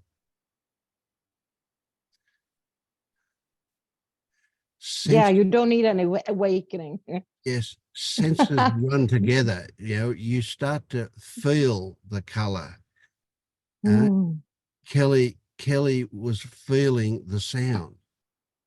The senses bleed into each other. It takes mind to isolate them and say, oh, that's a sense of smell, or that's a sense of sound, or whatever. You know, that only mind will isolate them and make them distinctly individual. But in actual experience, they bleed into each other. Yeah, they do. Yeah. Yeah. My journey there Some was people will smell color. Sorry. no problem. Vince, go on. I was going to say my journey there was different. I can't explain what it is, and I think you'll realize why as I tell you how I got there. It's that I tell myself a story. Like currently I'm sitting in our living room. There's walls, wallpaper, lights, fireplace, you know, blah, blah, blah, blah. That's my story. So I had to stop telling myself that story. Yes, so take that away. And then I found there was another story. Oh, yellow, red, painting, wall, you know, that there was another story. And then I tried to strip that story away, because every level is labels, they're words, yeah. So I kept doing this and I kept doing this. So whether it's one layer, because it's just all thoughts and words, or whether it's 100 layers, I have no idea. Yeah, just kept stripping it away, kept stripping it away, kept stripping it away, until I got to that point where there was no stories left. Okay. And whatever was there was there. But because I have to use words to describe it, I'm coming back up the layers. Yeah, I'm coming back into the stories. So that was my journey. Hope that helps. Yeah, and Thank you. that can help, and that can work now with the personality as well. Here I am, a woman, is it true? Who's a mother of 2 adult children, is it true? Who's a grandma of 2, is it true? But life unravels the story. Now, I still play in the story called being a mom and grandma, but it totally does not mean what it meant. There's no, this is what a mom looks like. I'm just saying, okay, I call me a mom, but it means nothing. It means that there's some other humans that have a dynamic, but this attachment of what mother is supposed to be, expectations. And so we can unravel the personality the same way we can unravel color or sound or the room, and just take it all apart, and then only use it when we're playing the game called human, just like you would use the labels of color when you need to go to the store and buy some for your painting. Yeah. Yeah, I can't go and I say, don't call me mom, but I like yes, to. exactly. We're playing that I'm the mom. We're Yeah. playing that I'm the grandma. Oops, I had an expectation that was supposed to happen. I'm feelings about that. Okay, I had a tie and identification with that's what grandma was supposed to be like. Oh no, and then I get to unravel that, right? Just like I would unravel. So we still play going to the store and buying the colors and calling it red and yellow to paint on canvas and all that good stuff, or having a room couch. And would you like to come in and have tea? We play form. We play form, but there's an understanding that we can also unravel the belief in form while we're still playing with it at the same time. And it doesn't happen overnight. Like, well, I guess for some people it does. I can't even say that. Other people it doesn't. And if there's a comparison. No, but I think that just not believing my thoughts anymore. It's like heaven. It's like, yeah, I can be a little animal. Yeah, and when you believe your okay. thought, you'll feel it. When you believe your thought, you'll feel it. It'll grip you, it'll hook you, and then you get to unravel that too. Just by watching, and there's nothing wrong. It's all perfect. Yes, it is. It is. I mean, I know, even if I forget. So, yeah. Yeah. No, thank you. Thank you. Could I just jump in, please, if you don't mind? Yeah. Just going on the basic theme, I think what Kelly said is I too get a lot of peak experiences as well, but I've been writing down furiously. This meeting has been the best meeting I've ever been. I've only been on half a dozen, but this has been brilliant. I've got loads of notes to work on. But like you were saying, Vince, about the exercise about like being the music, but when I've had a peak experience like Kelly's, and I get on quite all the time, during them times, there's no need for inquiry. There's no need to look into anything because you are that. There's no need to investigate anyway further. So do you guys do your inquiries, investigations into identities, labels? James, what you said, I've just wrote all that down, or Jenny about feeling the color and feeling the music when you're not quite there, as it were. If you, I mean, I might have rephrased that quite. Yeah, poorly. I'm not. I understand. I'm not there most of the time. Yeah, quite poor. Most of the time. So when I'm believing a thought, it feels constricted, and that's the thing to inquire is the constriction. And so I know I don't inquire and I don't seek. But when constriction happens in my system, I know that I'm believing something.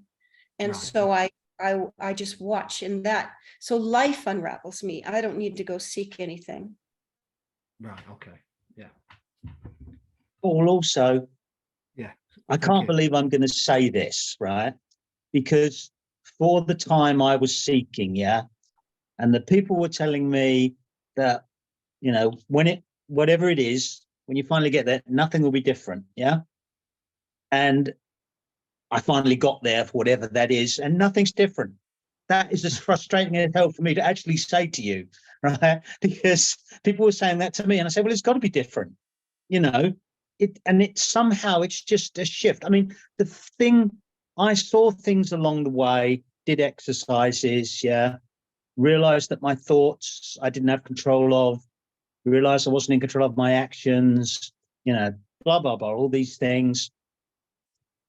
And then I still, as Paul said, I was like this wall of doubt. No, this can't be it. No, this is rubbish. No. Yeah. And then Vince finally said to me, what if it's just the doubt, that thing is the only thing left? And I suddenly went, oh yeah. And that was it.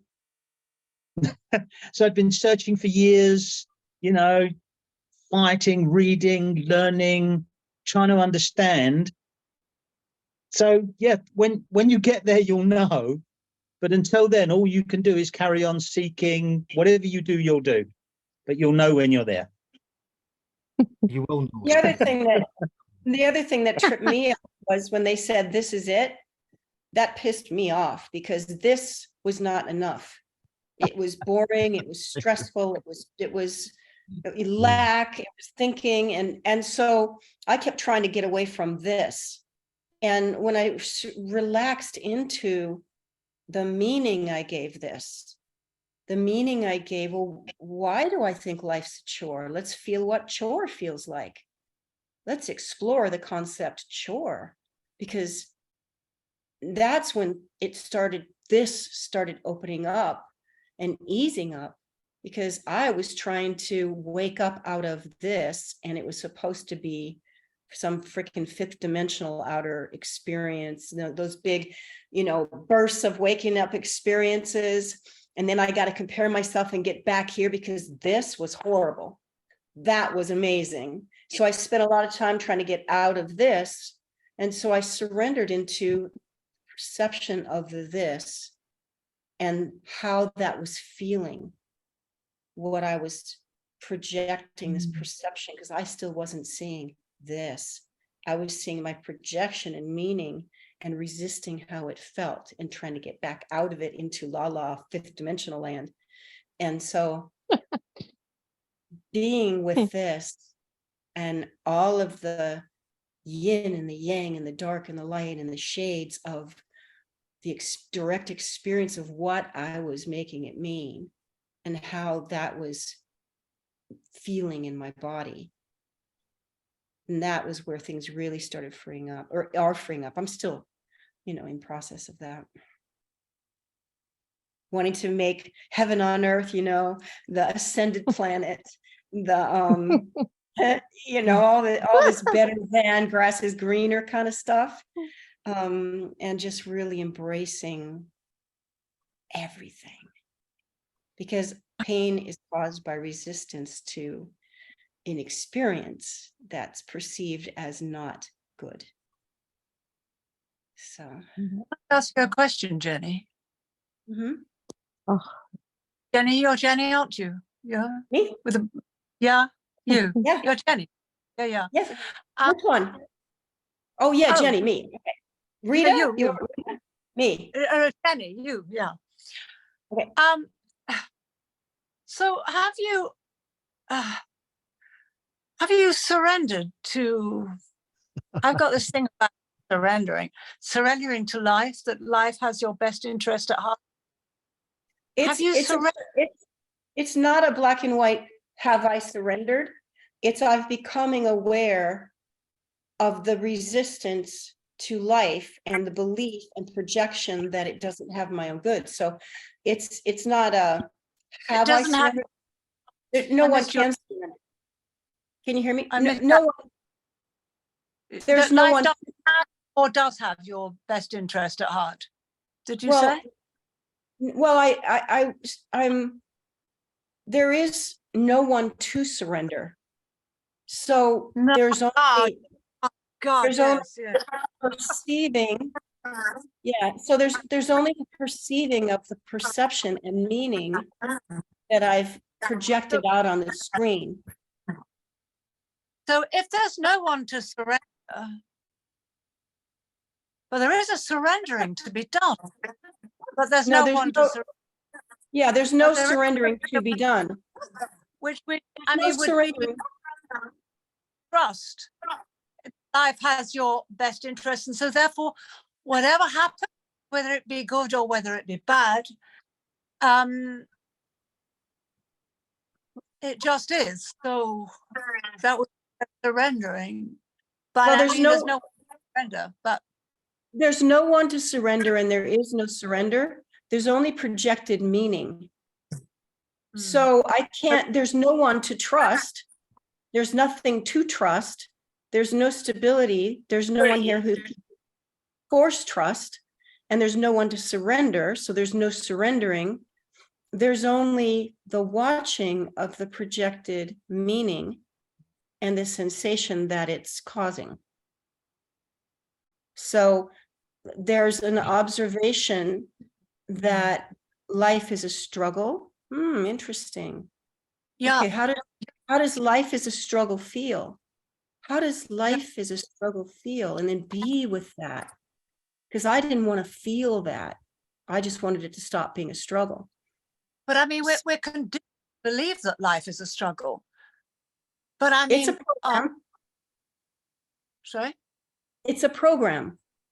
It's Yeah. a program. And so you can't not feel it. So you can't not believe it. You can't escape it. So what it is notice that it's a thought, that it's a concept, and notice how it's feeling in the body and what distractions I've been using to not feel it. What stories I've been telling to get away from it. So it's an unraveling through observation. There's nothing to do. There's nothing that can be done because there's no one doing anything. There's only the witness of the pattern, and through the witness of the pattern and the experience of the sensations, it's allowed to release and unravel, but no one is doing it. Yeah. No one's doing it. So Yvonne, here's Yes. here's a koan for you. Is it possible to do not doing?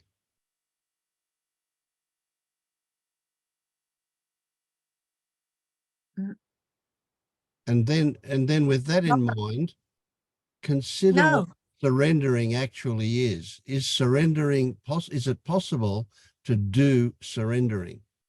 Or is surrendering a not doing?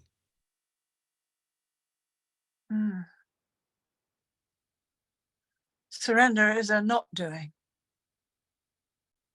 Mm. Is that right? Well, I'm asking you, is it? A surrender. Well, yeah.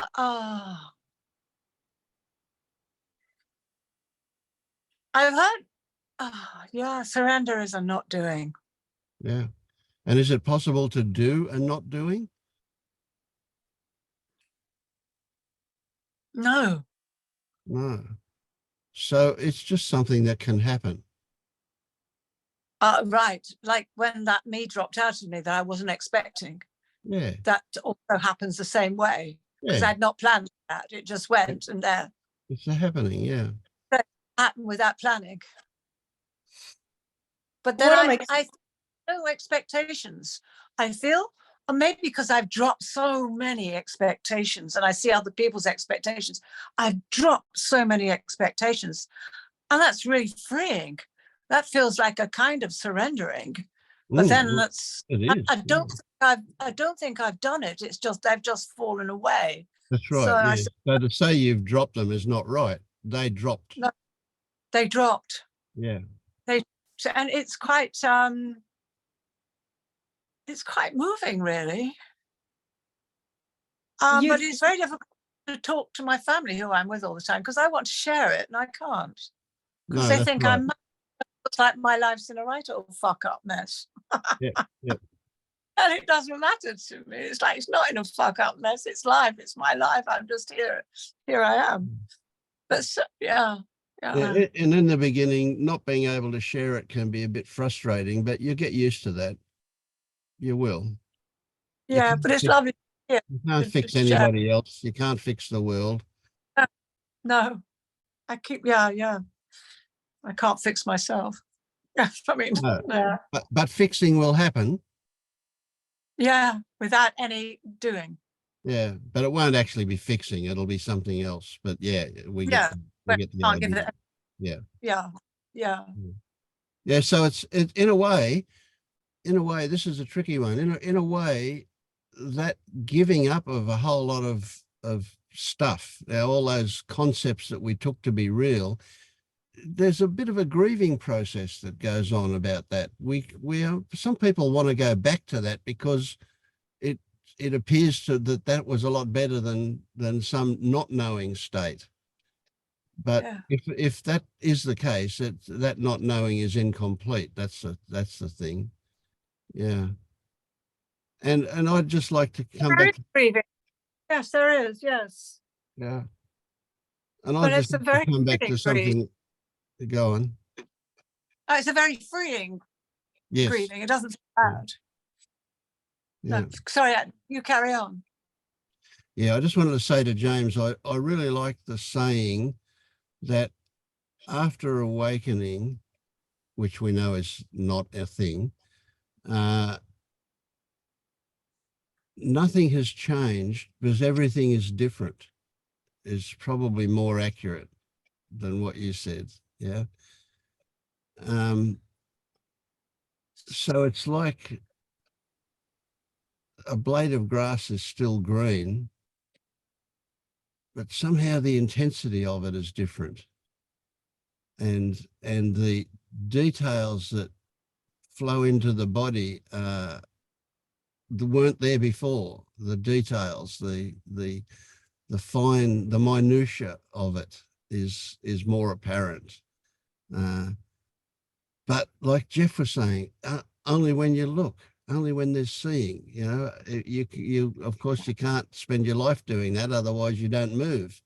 You sit on a park bench being wowed for the whole time, but no.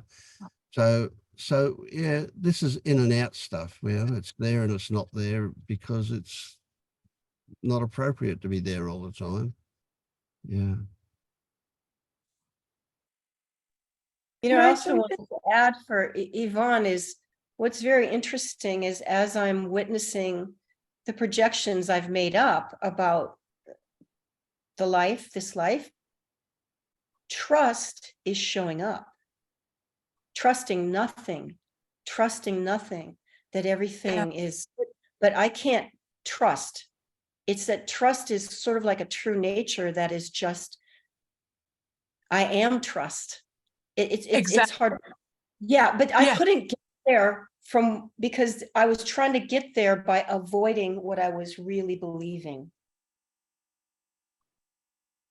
You were trying to get there by avoiding what you were believing. Yes. I feel that trust. It's the nature of this being here, that trust. Yeah. And all my thoughts and beliefs were filtering it. So I'm finding that it is showing itself. Yes. Yeah, thank you. It's so to share those, isn't it? So wonderful. Thank you. And I'd holding just the like to phone. bring a slightly different perspective to that one as well, and that is that you don't actually feel trust, because when you have trust, there's nothing there, right? What you're experiencing is an absence of mistrust. Yes, yeah. See what you mean. Yes. Freedom. Yeah. And like I was explaining earlier about feeling like no control, like the car is sliding on the ice, and there's a certain exhilarating freedom. Yes. Out of control. Yes. Lack of control and not knowing. Yeah. You were going to say something a moment ago, Anne. Yeah, if you don't mind, I don't know what time you finish, and I've taken up a lot of time, but what's come to me, because I was just describing what was going on in the beginning, and I think you said something about triggers, Vince, looking at the trigger, and one of the things that gets me in this darkness, as I call it, is that is the trigger of I'm getting old, I've got an illness to deal with, I'm alone, and I'm going to die. They're the ones that are really coming up for me. And whereas in that honeymoon period, where it was quite easy to see they were just stories, it's like a story, batting them away like gnats, you know. It's just a story, it's just a story, it's just a belief, it's just a story. I can't seem to do that now for some reason. And when I'm out of it, it seems ridiculous. But when I'm in it, I'm really believing it. Mm. And it's almost like I am dying in that moment. It's like it's happening now. And there's no, oh, this too shall pass, because I can't escape it. But yet it is showing me a future as well of this horrendous death and aloneness. That's a great story, isn't it? Great story for a horror movie. Yeah, it is a horror movie. It's a horror movie. Yeah. But I'm totally believing, and I'm in it. I'm in that. I've jumped right into the movie. Yes, and you're feeling like it's actually happening. Yeah. That's exactly it. That is exactly it. It's actually happening, and it's never going to end. Mm. And I've never had anything. I seem to, if I'm going to get this, I get it in winter. But there's no space in it. Don't seem to be able to get that space in it. And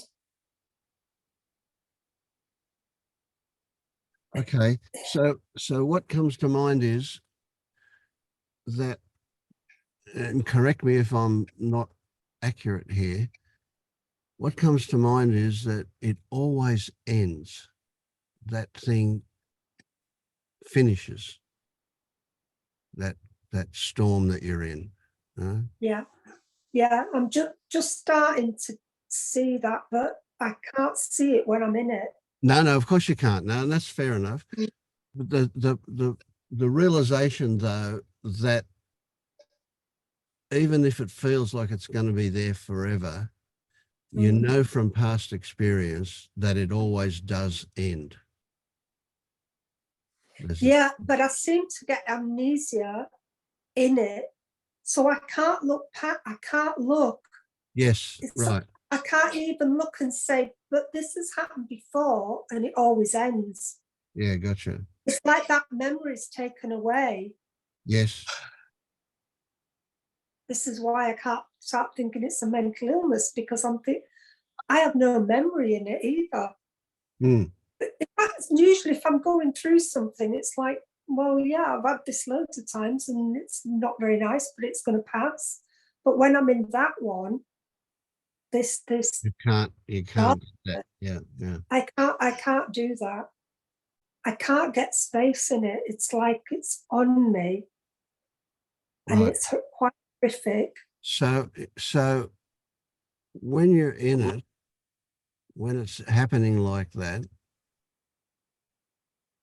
you have no control over anything. You're just in it. Yes. But when that moment does occur, that it ends, then there is the realization that it happened and it ended. Yes. right? Only when you, like, it's only when we wake up, we know we were dreaming. Well, while we're Yeah. in the dream, we're in the dream, and that's it. Right? Yeah. But it's only after we wake up that we can go, oh, that was a dream. So Yeah. in this case, it's only when it ends that you can go, oh, it finished. And what happens immediately then is, but what if it comes back? Yes. Because it Okay. keeps Yeah, ends, of but it course. keeps coming back, you Yeah. know?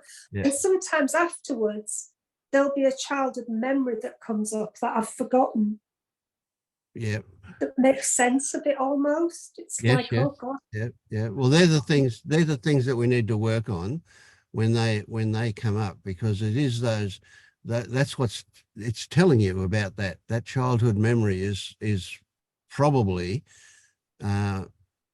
what someone would describe as a toxic starting point for this stuff, right? But right, so but what I want to do is I want to give you an exercise that will start to retrain the brain, right? And that exercise is that at that moment when it finishes and you go, oh, that happened, right? That recognition that it had happened and that it finished, that moment, I want you to celebrate the recognition. Now get my words. This is really critical.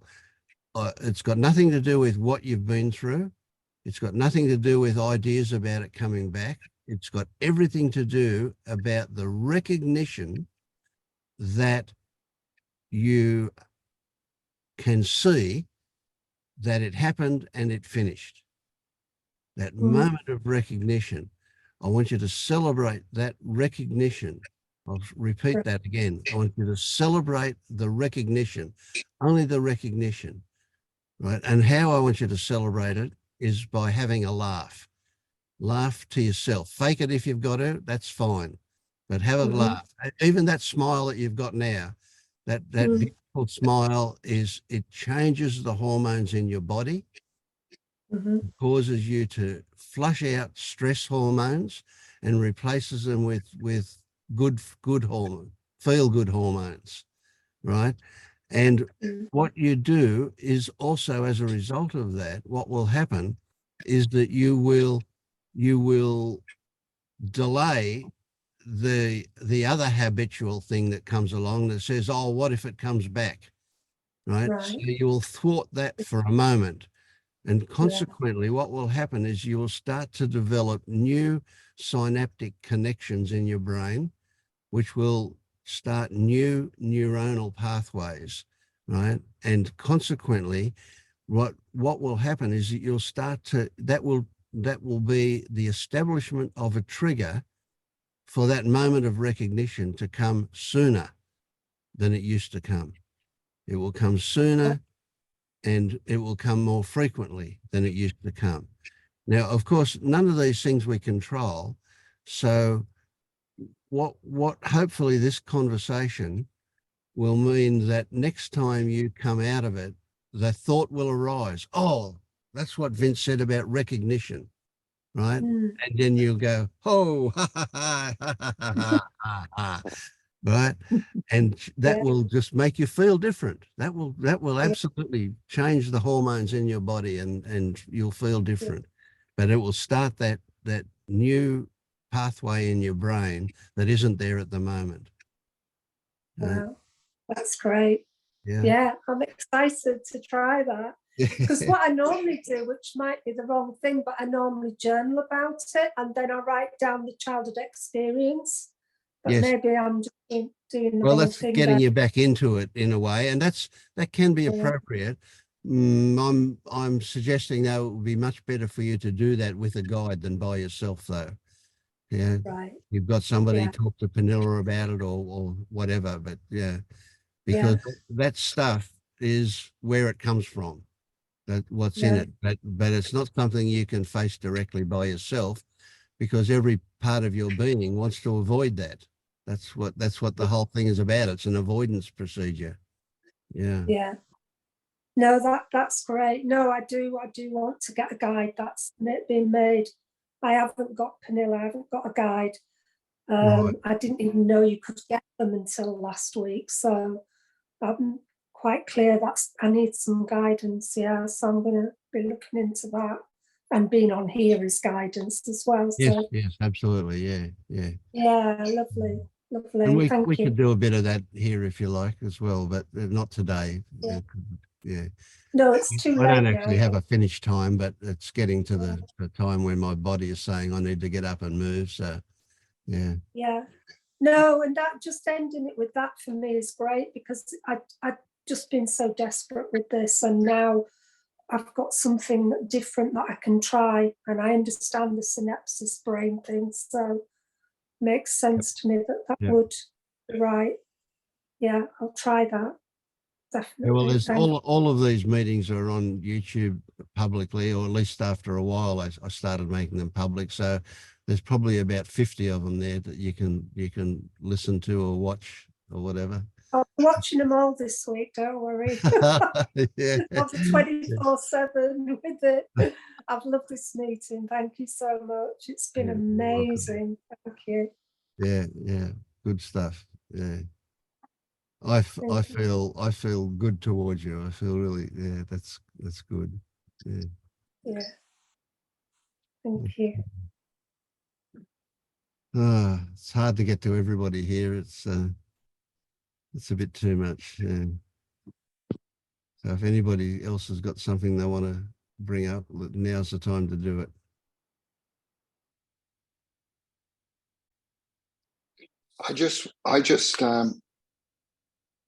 I have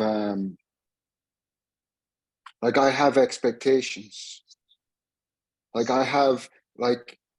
feel like if I didn't have expectations, now I have moments of freedom, but you know, I don't have any moments of freedom around other people when I'm with other people, and I have expectations that if I keep doing this, that I'll be much more comfortable around other people. Yeah. I'm more comfortable with myself. But I have that, you know, it's very strong, and it kind of keeps me wanting to do more and delve in more. Yeah. Like everything, you know, expectations can be a motivation for sure. Yeah. And look, you know, we don't control this stuff that comes up for us. If you've got expectations, you've got expectations. You can also have at the same time a realization that those expectations may be realistic or not. Or you can have the realization that they're just a thought story. You can have what's much more valuable. You can have a realization that you are responding to those expectations. And if you respond to those expectations with the story that, well, I'm not there yet, then that's going to have a certain kind of consequence, isn't it? So expectations are just a thought story. How you respond to them is the real issue. And what message are they giving you? Are they telling you that you've got this feeling that this is not enough? It needs to be. Yeah, feelings of less. Yeah. Feelings of less than. Yeah. Feeling less than. Yeah. Less than how you could in a story feel. So you have an idea that yes, you could be feeling somewhat blissful if you could only achieve it somehow.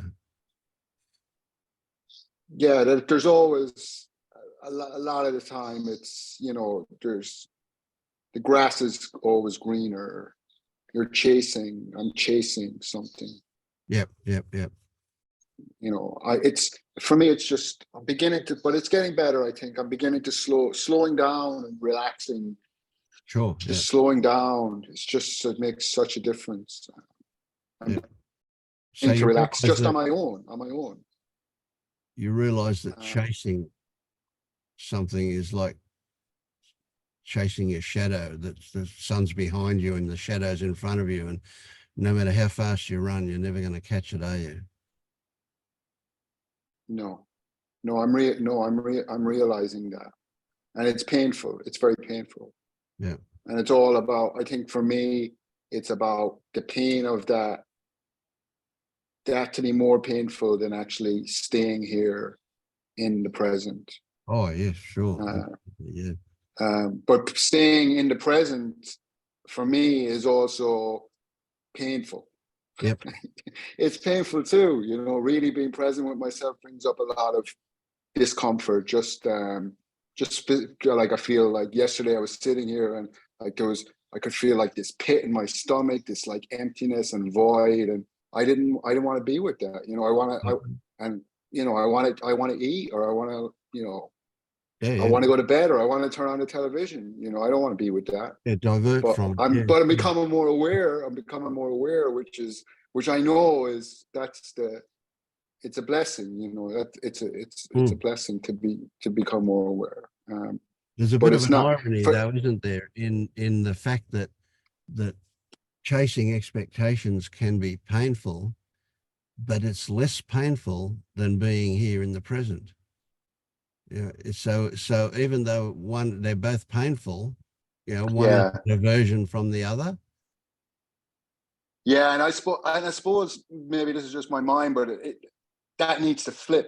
You know, on some level, that has to flip to where the chasing is more painful than being here with myself. And I think that's beginning to happen, because I am beginning to stay with the discomfort. So it must be beginning to happen. Yes, that's right. Yeah. So there's a reality to face here, and that is that chasing expectations can never achieve anything, but staying with the pain in the present can achieve something. Yeah, I like that a lot. Yeah. And the problem, of course, is that by our human nature means that we immerse ourselves in that pain. It's just the way it works, you know, and so consequently, when we're in it, we can't see what it's about. We need to kind of somehow create a little bit of separation between us and the pain in order to be able to see what the message is, what the pain is telling us, what it's about. And a good technique, and don't take it the wrong way. It's so easy to take the wrong way, but a good technique is to realize that that's going to come back to a physical sensation that you're trying to avoid. That feeling of discomfort, that feeling of dysphoria, whatever it is that you're experiencing, that you are diverting from. And the pain is a solution. It's not a problem, it's a solution. It's a way of coping with those, of trying to avoid, to get away from that physical discomfort that's there. And when you start to get into it, that physical discomfort, you'll probably trace that back to something that happened when you were a toddler, you know, or whatever, or some sequence of events, or some reoccurring experience, or whatever. I don't know. You never know, you know. But it's as simple as that it is a physical sensation that the pain is a way of getting away from. But that physical sensation isn't worse than the pain, but it promises to be worse if you go there. It threatens to be worse. So the pain is easier than going back into that. At least that's what the original thing is. And it was because when you first experienced that pain, you didn't have any resources to cope with it. The only way you could cope with it was you know, to try and escape it in whatever way you learned how to do that. And the consequence of that is that that past is in the present. It's not in the past, it's in the present. There it is. So really what we've got is we've got a sequence a pain on pain on pain. We've got the original sensation that, well, even the original sensation's not original, but we've got that sensation that threatens to be something really bad. And then we've got the pain in the present that we use to get away from that. And then we've got the pain of chasing expectations that we put on top of those ones. So yeah, it kind of runs off with us, doesn't it? You know? Mm. And there's the irony It's just, that the original stuff, that you now do have the resources to cope with that. You just didn't at the time, but your body doesn't know that. That's why it's still reacting to that like it was now, even though it happened all that time ago. It's still now. There's a collapsing of time in that. Anyway, that's all a big story anyway, isn't it? but the body, when the body doesn't know it, so is that where trust comes in? Where, like, no. Well, Sometimes I feel like I don't trust, I don't trust myself. yeah, I don't put myself in situations where I feel like I'm going to be uncomfortable. I want to stay comfortable. Yeah. So don't talk about trust, talk about distrust, right? Trust is nothing. Trust is an emptiness. It's not there. When you have trust, it's only a mental story that you're applying to the fact that there's no distrust.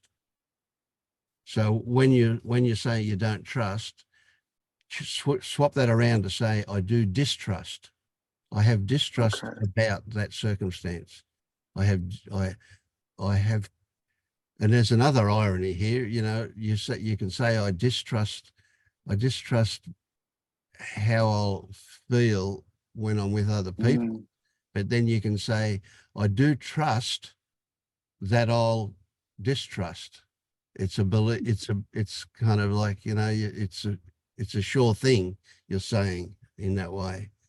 But anyway, yeah. So just switch around to distrust, and then that makes it much more stark. You have distrust that you'll be okay with other people. So I do trust that I distrust. Yeah. It's a trick, isn't it? Okay. Yeah. But we can only say that in that's a story that we overlay on the actual situation. So when we're talking about distrust rather than trust, we're talking about an actual experience. When we talk about trust, we're talking about head stuff. I feel like, I may have said this before, but I feel like the old part of me or whatever, which is now, doesn't trust that I'm going to be able to handle the discomfort. Yes. Yeah. And I suppose a lot of, like, I love this idea that's coming up. Well, it's beginning to sink in about the lack of control. There's a freedom in that. But I want to speed that process up. Yeah, sure. I want to put myself, like, I still feel like there's agency. Like I could put myself in more social situations, say, where I'm uncomfortable, that there's agency there for me to do that. But I mean, it doesn't matter whether it's agency or not, but I would like to do more of that. Yeah. Look, if the circumstances arose where you could do that, say you got invited to a party as an example, or the circumstances arise, then also what will arise will be, it seems like a decision, but it won't be. It will arise that okay, I will, or no, I won't. One or the other, it'll happen. And so then if you go, I will, then of course there'll be a whole lot of mental stuff going on between when you make that apparent decision to do it and the actual event. You'll come up many times with that distrust about handling it. But here's a really interesting thing. You're never going to talk yourself into being able to cope in that situation. It's only the actual experience of being able to cope, or the actual experience of it being okay, that experience will change your stories. You'll never talk yourself into changing your stories. Only the experience of it will do that. So it will happen. It won't happen. The idea will come. You might wait around for a long time because people have got out of the idea of asking you to anything because you've always said no in the past. So maybe they won't, or maybe you'll have to invite yourself to something, or maybe you'll just go out to, I don't know, to a bar or whatever it is that you do, whatever situation where there are other people. But the idea will come and the action will happen or not. So you can tell yourself that, oh, I'm making the decision to do it. But that's just a story. That's an okay story, but it's just a story. You will or you won't. There's a weekend coming up in a few weeks where there's going to be around 90 people. I won't know. And I was like on the fence whether I should sign up or not. But I think what could help me, I'm going to sign up just because of this conversation. Actually, I'm saying that I'm going to sign up because if I say it out loud to the group, now I feel like I'm accountable. A bit more commitment, yeah. So I'm going to sign up when we get off this, or else you won't see me for 2 months. Okay. We'll expect a different Will back, Will. We will have expectations. But it won't be for a few weeks. But I'm going to sign up now because I feel like sometimes you need to be accountable, and that's why a group can help as well, or other people can help. Absolutely, yeah, when it's hard, when trying to do it on your own is hard. But. And look, Will, I don't know whether you've recognized this or not, but here you are in a group feeling fairly okay and talking, and I mean, I didn't even put you on the spot. You spontaneously put yourself out there. So you're doing the very thing that you said you're afraid of doing, and it seems to be okay from the outside. I don't know if inside you're quivering with fear. No, I feel very relaxed, but I feel very relaxed. There doesn't need to be a but. However, hearing other people open up helps, Sure. And it feels like a safe space, and there's a level of trust here. Yeah. I feel like a level of trust, and you don't get that everywhere, but it's a good, ultimately it comes back to it doesn't matter, what situation you're in. If you're okay with yourself, it doesn't matter, I suppose. But I feel this is a good starting point, at least. Yeah. I feel very fortunate to be. Yeah. I feel fortunate that you're here. I think it's great. Yeah, it's good stuff. Yeah.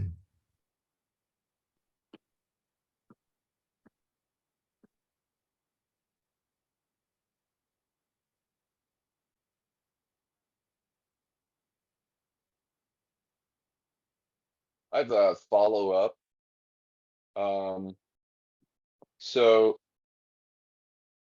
with just experiencing sensations, it seems like there's always some kind of filter.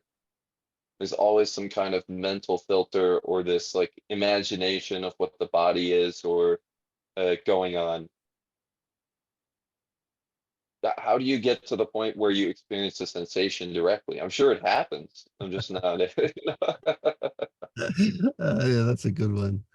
Yeah. Especially when you think, I haven't got any agency, I can't actually do anything. How do you get to it? Yeah. Yeah. But I mean, the effort can be made, but it seems like the effort is kind of useless.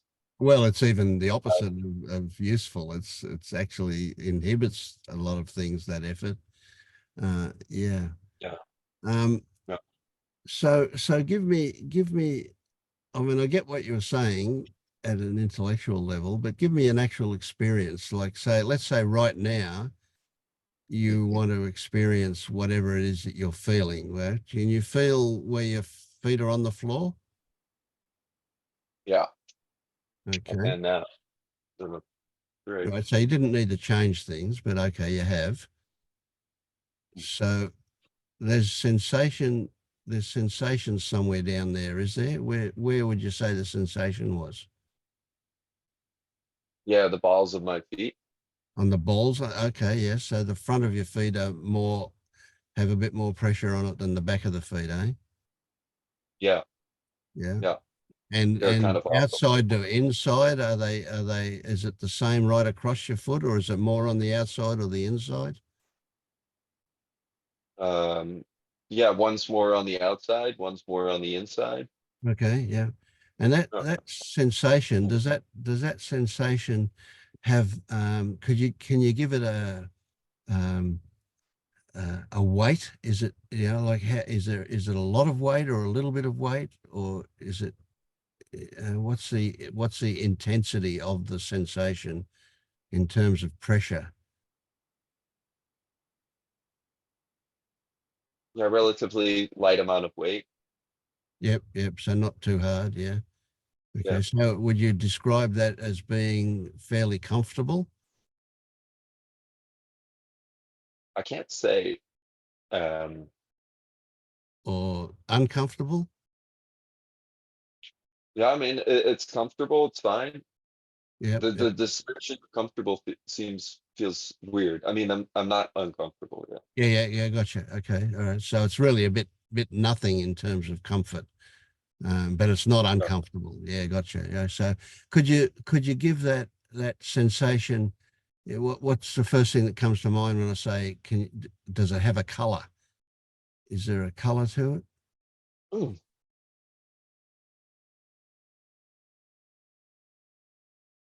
That's like it's like gray. Yep. But it's interesting when you said that, it just took me out of the mind for a second, and it was just the sensation because it didn't make sense. Okay. Well, there you go. That's what you're exactly after, wasn't it? Isn't that what you were looking for? That moment of Yeah. being out of the mind when none of it makes sense, but what there is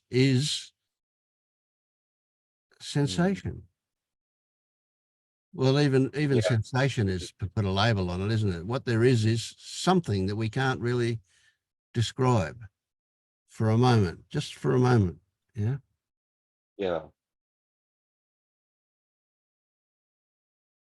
Yeah. So, so when you look at any sensation anywhere in the body, we always start with labels. We start with the mental thing of trying to describe it as if we would, even if we're talking to ourselves, it's like we're trying to communicate the idea of what it is to ourselves, or as if we were talking to somebody else and trying to get the idea across to them.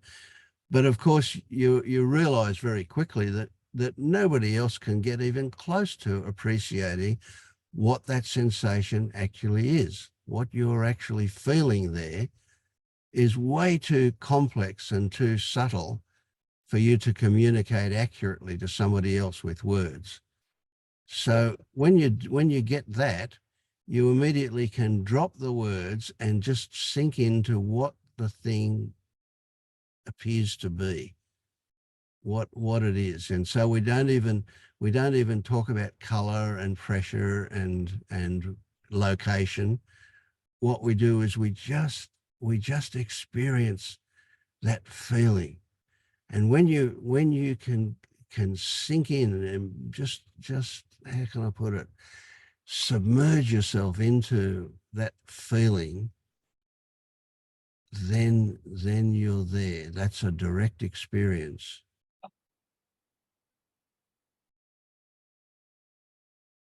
Yeah. What strikes me the most is like that it doesn't make sense. And that seems to be the filter, is like the fear of the unknown. So trying to make sense of it. Yeah. So we have this compulsion to make sense of everything. Yeah. And it's kind of our language again, but it's really weird that what we're looking for is nonsense. Yeah.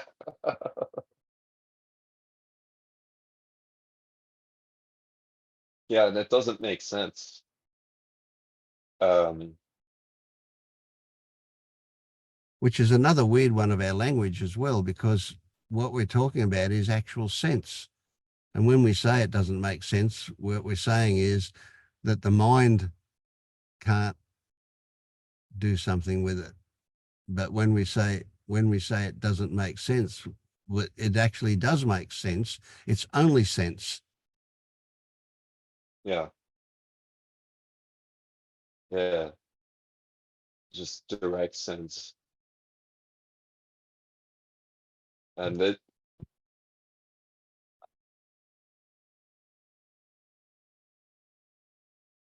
I could say that even maybe that has been like the fear of late. It's just that my experience doesn't make sense to me anymore. Yeah. Yeah. Or I can't figure it out. That's a good one. I like that. Yeah. Yeah. Yeah. And relax into it. Mm. Kelly, it just keeps coming to mind, and some part of my conditioning wants me to be polite, but I resist that. Boy, you're given that vapor hiding, and what I want you to do is to appreciate that every time that you automatically pick that vape up, that what you're trying to do is avoid a sensation. It's a way of distracting yourself from something that you're feeling every time. Me. Don't make a big deal of it. No. I was talking to I've Kelly. just give up normal 6, so I think it's I'm constant. I'm vaping too. Yeah. Okay. Well, if the shoe fits. Yeah. Okay. Plus, I've got a thing about people not believing me. So I think like I was a bit triggered by what I said, and then some of the feedback triggered me a little bit, I think. Sure. Yeah. And listen, I don't want you for a moment to stop doing. Don't try to stop or change it. Just be aware. Just ask yourself, what is the sensation I'm trying to avoid when it happens? And don't worry about getting an answer or not getting an answer. Just Yeah. ask the question. Yeah. Yeah. Mm-hmm.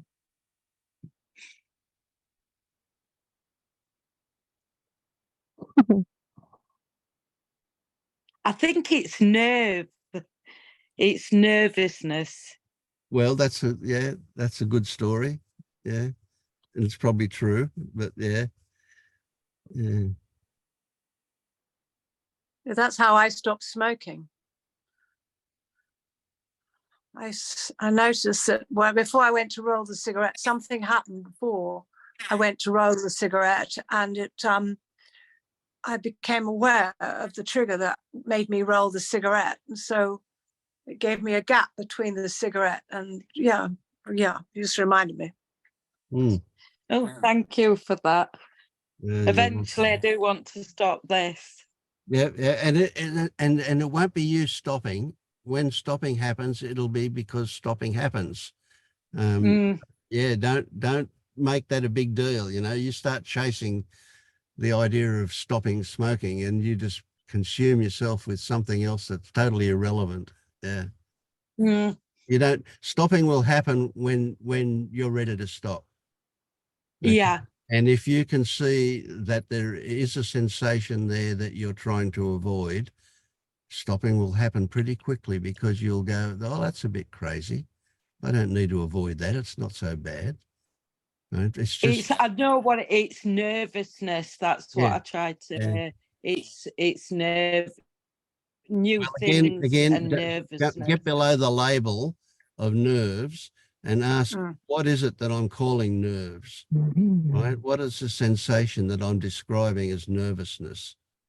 Right? And that way you're not stopping at the label, you're getting beneath it, you're getting to the core of it.